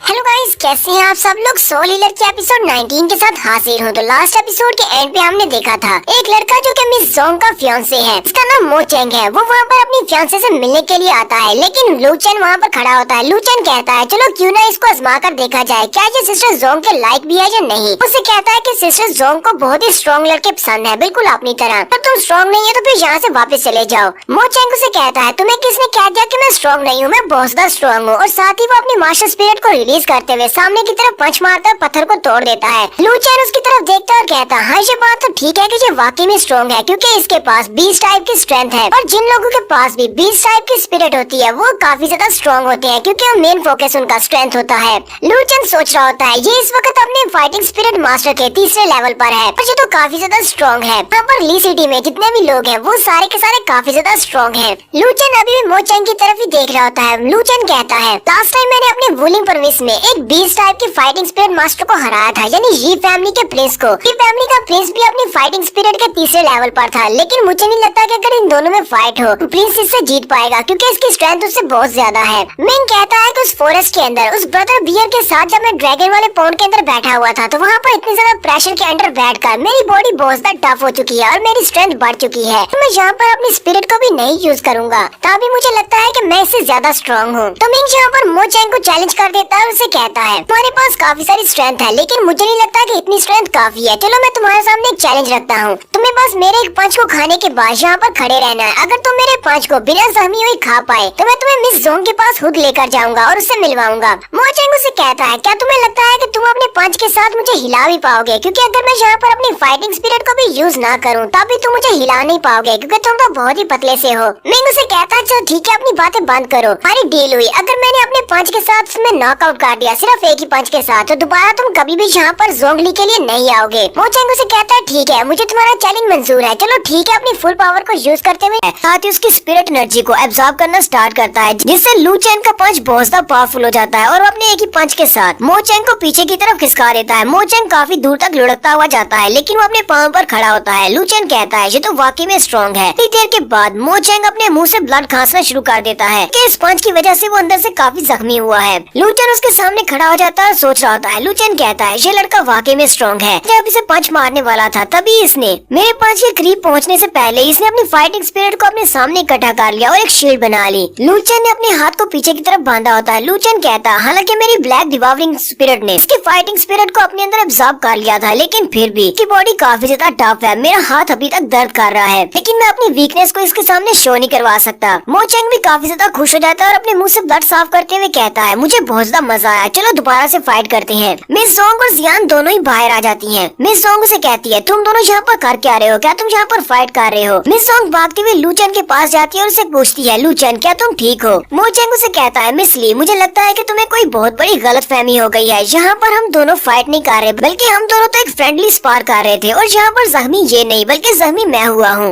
लू चेंग भी उसे कहता है सिस्टर जोंग इस लड़के ने बिल्कुल ठीक कहा, ये सिर्फ एक गलतफहमी है, हम लोग तो यहाँ पर एक फ्रेंडली स्पार कर रहे हैं। मिस जोंग उसे कहती है ठीक है तुमसे तो मैं बाद में इस बारे में पूछूंगी। सिस्टर जियान आगे बढ़ती है और अपने पास एक मेडिसिन निकालते हुए कहती है मिस्टर मो ये वाली मेडिसिन तुम ले लो, इस मेडिसिन से तुम्हारी मेडियंस ठीक हो जाएंगी और मुझे लगता है कि तुम हमें माफ कर दोगे इस सब के लिए जो इस लड़के ने तुम्हारे साथ किया है। फिर साथ ही वो अपनी नौकरानी से कहती है मिस्टर मो को इनके घर तक छोड़ाओ कि ये रेस्ट कर सके और अपने जख्मों को हील कर सके। उसके चले जाने के बाद लू चेंग उसी की तरफ देख रहा होता है और सोच रहा होता है ये लड़का काफी ज्यादा स्ट्रॉन्ग है, मेरे पंच के बाद भी इसके मुंह से सिर्फ थोड़ा सा ब्लड निकला और ये सही सलामत खड़ा है। मुझे लगता है कि सिस्टर जोंग के लिए ये वाला फियांसे बिल्कुल ठीक रहेगा। सिस्टर जोंग भी लू चेंग के कान को खींचते हुए उससे कहती है मुझे पता है कि ये लड़का बहुत ज्यादा अच्छा है, कि वो काफी ज्यादा गुस्से में है, लेकिन फिर भी वो तुमसे इतने अच्छे से पेश आ रहा है। मुझे ये बताओ कि यहाँ पर इस सब की शुरुआत किसने की।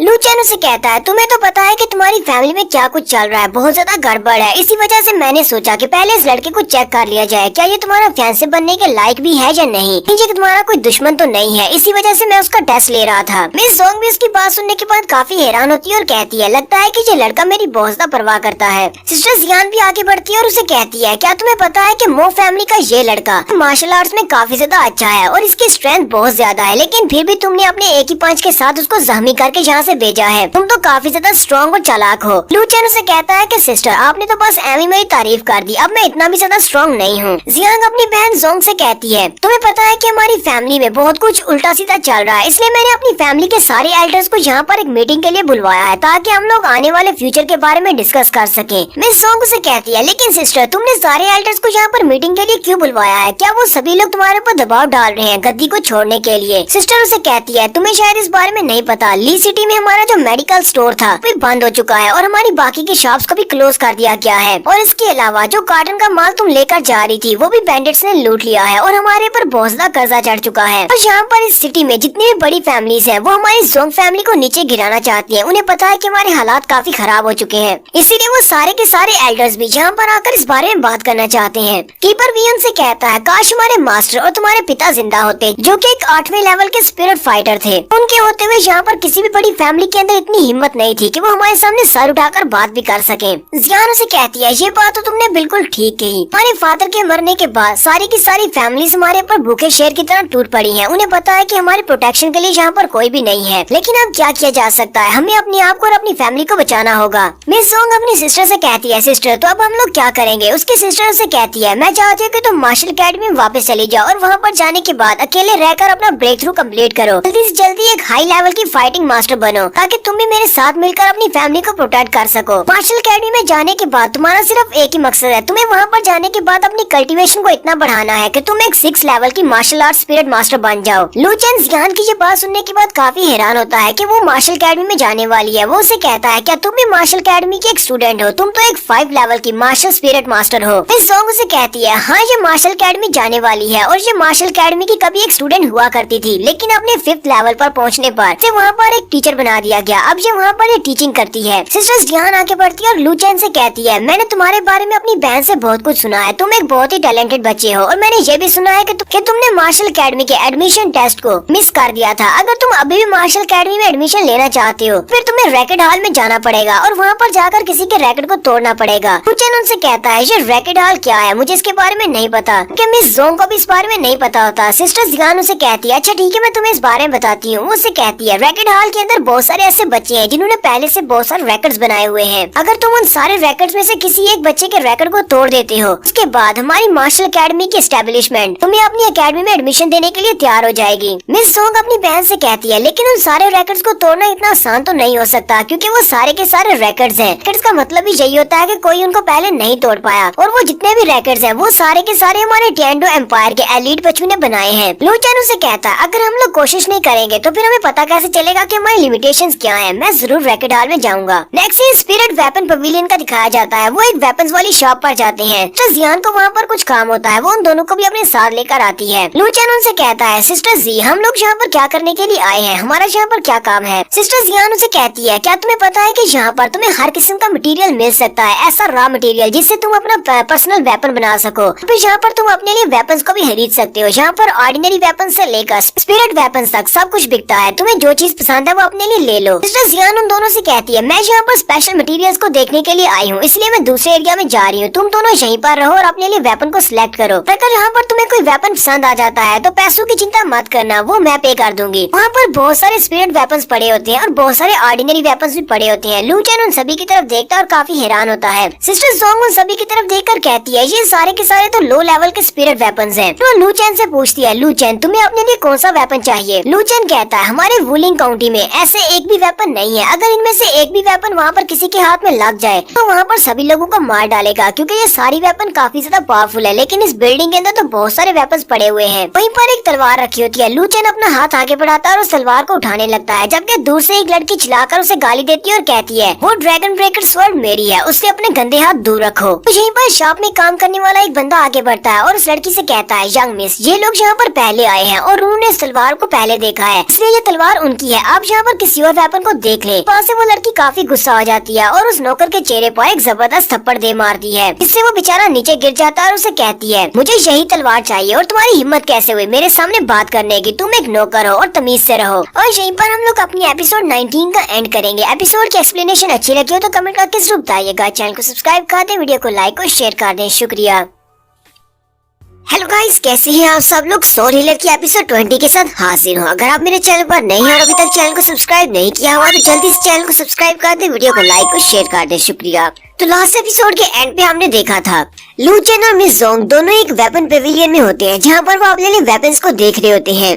वहीं पर लू चेन एक तलवार को उठाने लगता है जिसका नाम ड्रैगन ब्रेकर स्वर्ड होता है, लेकिन जैसे वो उस पर हाथ डालने लगता है वहीं पर एक और लड़की होती है। वो उसे कहती है, कमीने कहेंगे इसके ऊपर से अपना हाथ हटाओ, ये तलवार मेरी है। जबकि नौकर उसे कहता है कि ये लोग यहाँ पर पहले आए हैं इसलिए ये तलवार इनकी है। यहाँ पर और भी बहुत सारे वेपन्स रखे हुए हैं, आप उनमें से कोई अपने लिए सिलेक्ट कर सकती है। लेकिन वो लड़की बहुत ज्यादा गुस्सा हो जाती है और उस नौकर के चेहरे पर एक जोरदार थप्पड़ मारती है जिससे वो नीचे गिर जाता है। वो उसे कहती है, अपनी औकात में रहो, तुम सिर्फ एक नौकर हो। लू चेन भी गुस्सा हो जाता है और उसे कहता है, तुम्हारी हिम्मत कैसे हुई किसी एम्प्लॉय के ऊपर इस तरह हाथ उठाने की। और क्या तुमने इस बारे में नहीं सुना कि जिसको जो चीज मिलती है वो उसकी होती है। हम लोग यहाँ पर पहले आए हैं, मैंने इस वर्ड को पहले देखा है इसलिए ये चीज हमारी है। वो लड़की भी लू चेन की तरफ देखती है और काफी गुस्सा हो जाती है और जल्दी से आगे बढ़ती है और लू चेन की थोड़ी पे हाथ रखते हुए कहती है, लड़के तुम तो काफी ज्यादा क्यूट हो, तुम मेरे साथ मेरे घर चलोगे। लू चेन उसे थप्पड़ मारते हुए उसके हाथ को पीछे की तरफ हटा देता है और कहता है, यहाँ से दफा हो जाओ, ये किस तरह की घटिया बातें कर रही हो।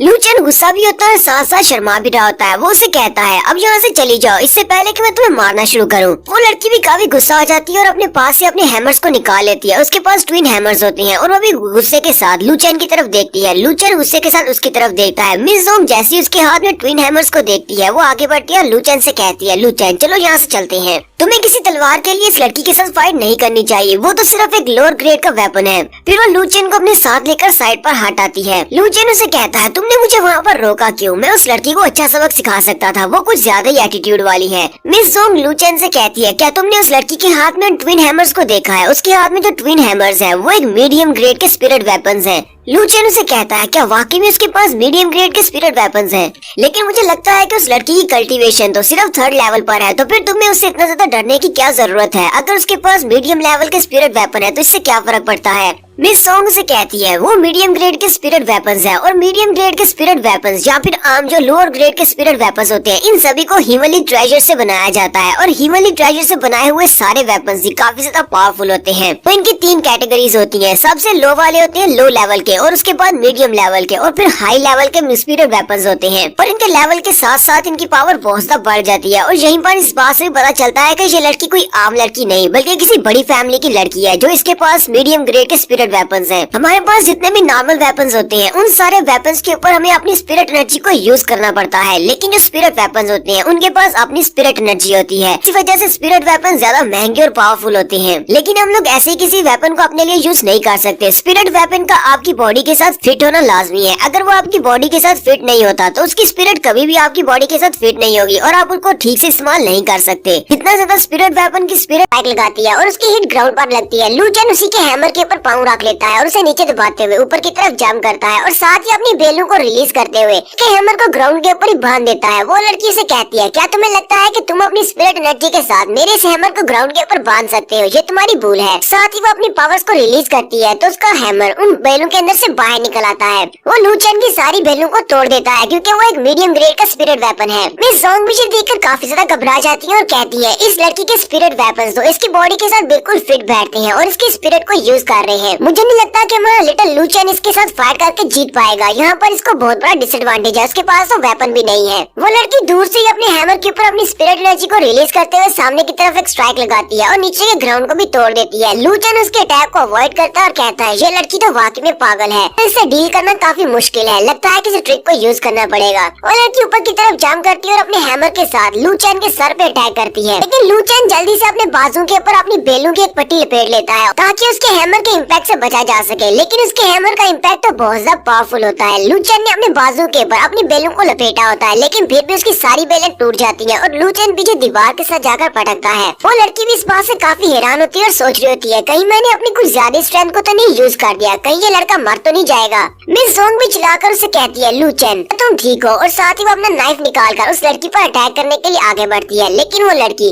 जोंग की तरफ देखती है और कहती है, तुम्हें हमारी फाइट के दरमियान में आने की जरूरत नहीं है, वरना मैं तुम्हारे ऊपर भी अटैक करूंगी। उसी वक्त उस लड़की के पीछे से लू चैन की बेलें निकलती हैं और उनमें से एक बेल आगे बढ़ती है और उस लड़की के कंधे के ऊपर एक छोटी सी स्लैश लगती है, यानी छोटा सा कट लग जाता है। लेकिन वो लड़की अपने हैमर को पीछे की तरफ घुमाते हुए उसकी सारी बेलों को टुकड़े टुकड़े कर देती है। बेलों को टुकड़े टुकड़े करने से पहले लू चैन ने अपनी बेल के साथ उसके बाजू के ऊपर कट लगा दिया था और उसकी बेलों के अंदर क्योंकि पॉइजन है तो पॉइजन उसकी बॉडी के अंदर फैलना शुरू हो जाता है। लू चैन उठकर खड़ा हो जाता है और हंसते हुए उससे कहता है, तुम्हारा खेल यहाँ पर खत्म हो चुका है। मैं तुम्हें यही एडवाइस करूंगा कि यहाँ से ज्यादा हिलो जुलो नहीं, अपनी जगह पर खड़ी रहो, क्योंकि अगर जितना ज्यादा तुम हिलोगी, संघर्ष करोगी, उतना ज्यादा तुम्हारी बॉडी के अंदर ये पॉइजन फैलता जाएगा। वो लड़की लू चैन से कहती है, तुमने जहाँ पर चीटिंग किया, क्या तुम्हें पता है कि मैं कौन हूँ? तुमने मेरे साथ ये बिल्कुल भी ठीक नहीं किया। लू चैन उसे कहता है, मुझे इस बात से फर्क नहीं पड़ता कि तुम कौन हो, तुम कौन सी बड़ी फैमिली से हो। मुझे लगता है कि तुम किसी एक बहुत ही घटिया फैमिली से हो, किसी ऐसी फैमिली से जो लोग अपनी पावर के रॉब पर दूसरों को नीचे दबाना चाहते हैं। इसी वजह से तुम्हारे अंदर इतना ज्यादा एटीट्यूड है। तुम्हें सबक सिखाना बहुत ज्यादा जरूरी है। मिस जोंग आगे बढ़ती है और लू चैन से कहती है, लू चैन यहीं पर रुको, तुम कहाँ पर जा रहे हो? क्या तुम इस लड़की को इसी तरह पॉइजन में छोड़कर जाने वाले हो? अगर हम लोग इस लड़की को यहीं पर छोड़कर चले गए तो ये तो पॉइजन से मर जाएगी। क्या तुम इसके लिए कुछ कर नहीं सकते? क्या इसकी जान नहीं बचा सकते? मिस जोंग से कहती है, मैं चाहती हूँ कि तुम इसकी बॉडी से इस पॉइजन को निकालो और इसकी जान बचाओ, क्योंकि ये किसी बड़ी फैमिली की लगती है। अगर ये लड़की यहाँ पर मर गई तो उसके बाद बहुत सारे लोग मारे जाएंगे, दोनों फैमिलीज के दरमियान में जंग छिड़ जाएगी और मैं नहीं चाहती कि तुम्हारी वजह से यहाँ पर किसी की जान जाए। प्लीज आगे बढ़ो और इसको ठीक करो। लू चैन उसे कहता है, ठीक है सिस्टर जोंग, तुम तो कुछ ज्यादा ही अच्छी हो। ठीक है मैं इसको ठीक कर देता हूँ। वो आगे बढ़ता है और जाकर उस लड़की का बाजू पकड़ लेता है। वो लड़की चिल्लाकर उसे कहती है, ये तुम क्या कर रहे हो, ठरकी कहेंगे। लू चैन उसे कहता है, अपनी बकवास बंद करो और चुपचाप यहाँ पर खड़ी रहो। तुम चाहती हो कि मैं तुम्हारी बॉडी से इस पॉइजन को निकालूं, तो इस पॉइजन को मैं सिर्फ अपनी स्पिरिट एनर्जी से ही निकाल सकता हूँ। बंद करो, चुपचाप यहाँ पर खड़ी रहो, वरना मैं तुम्हें यहीं पर मरने के लिए छोड़ दूंगा। फिर लू चैन बड़ी प्यार के साथ समझाते हुए कहता है, चाहे तुम किसी बड़ी फैमिली से क्यों ना हो और कितनी ही स्ट्रॉन्ग क्यों ना हो, इस बात से कोई फर्क नहीं पड़ता कि तुम्हें किसी दूसरे को तंग नहीं करना चाहिए जो तुमसे वीक हो। और साथ ही तुम्हें इस बात को भी समझना चाहिए कि तुम्हें जो चीज पसंद है वो तुम्हें नहीं मिल सकती। पर उस तलवार को हमने पहले देखा था और जो उस तलवार को पहले देखेगा वो तलवार तो उसी की होगी। साथ ही वो अपनी स्पिरिट एनर्जी को रिलीज करते हुए उसकी बॉडी को हील कर देता है और उसकी बॉडी से पॉइजन को निकाल देता है। वो लड़की शर्माते हुए उससे कहती है, तुम्हारी हिम्मत कैसे हुई मुझे लेक्चर देने की? लू चैन फिर से गुस्से के साथ उसे कहता है, अगर तुमने दोबारा मेरी बात को इग्नोर किया और मेरी बात को नहीं सुना तो फिर मैं तुम्हें इससे भी बुरी सजा दूंगा। वो लड़की इस बार काफी ज्यादा घबरा जाती है। शॉपकीपर उन दोनों से कहता है, प्लीज अगर तुम दोनों को फाइट करनी है तो बाहर जाकर करो, मेरी शॉप को बर्बाद मत करो, मेरी शॉप में बहुत ही मुश्किल से गुजारा हो रहा है।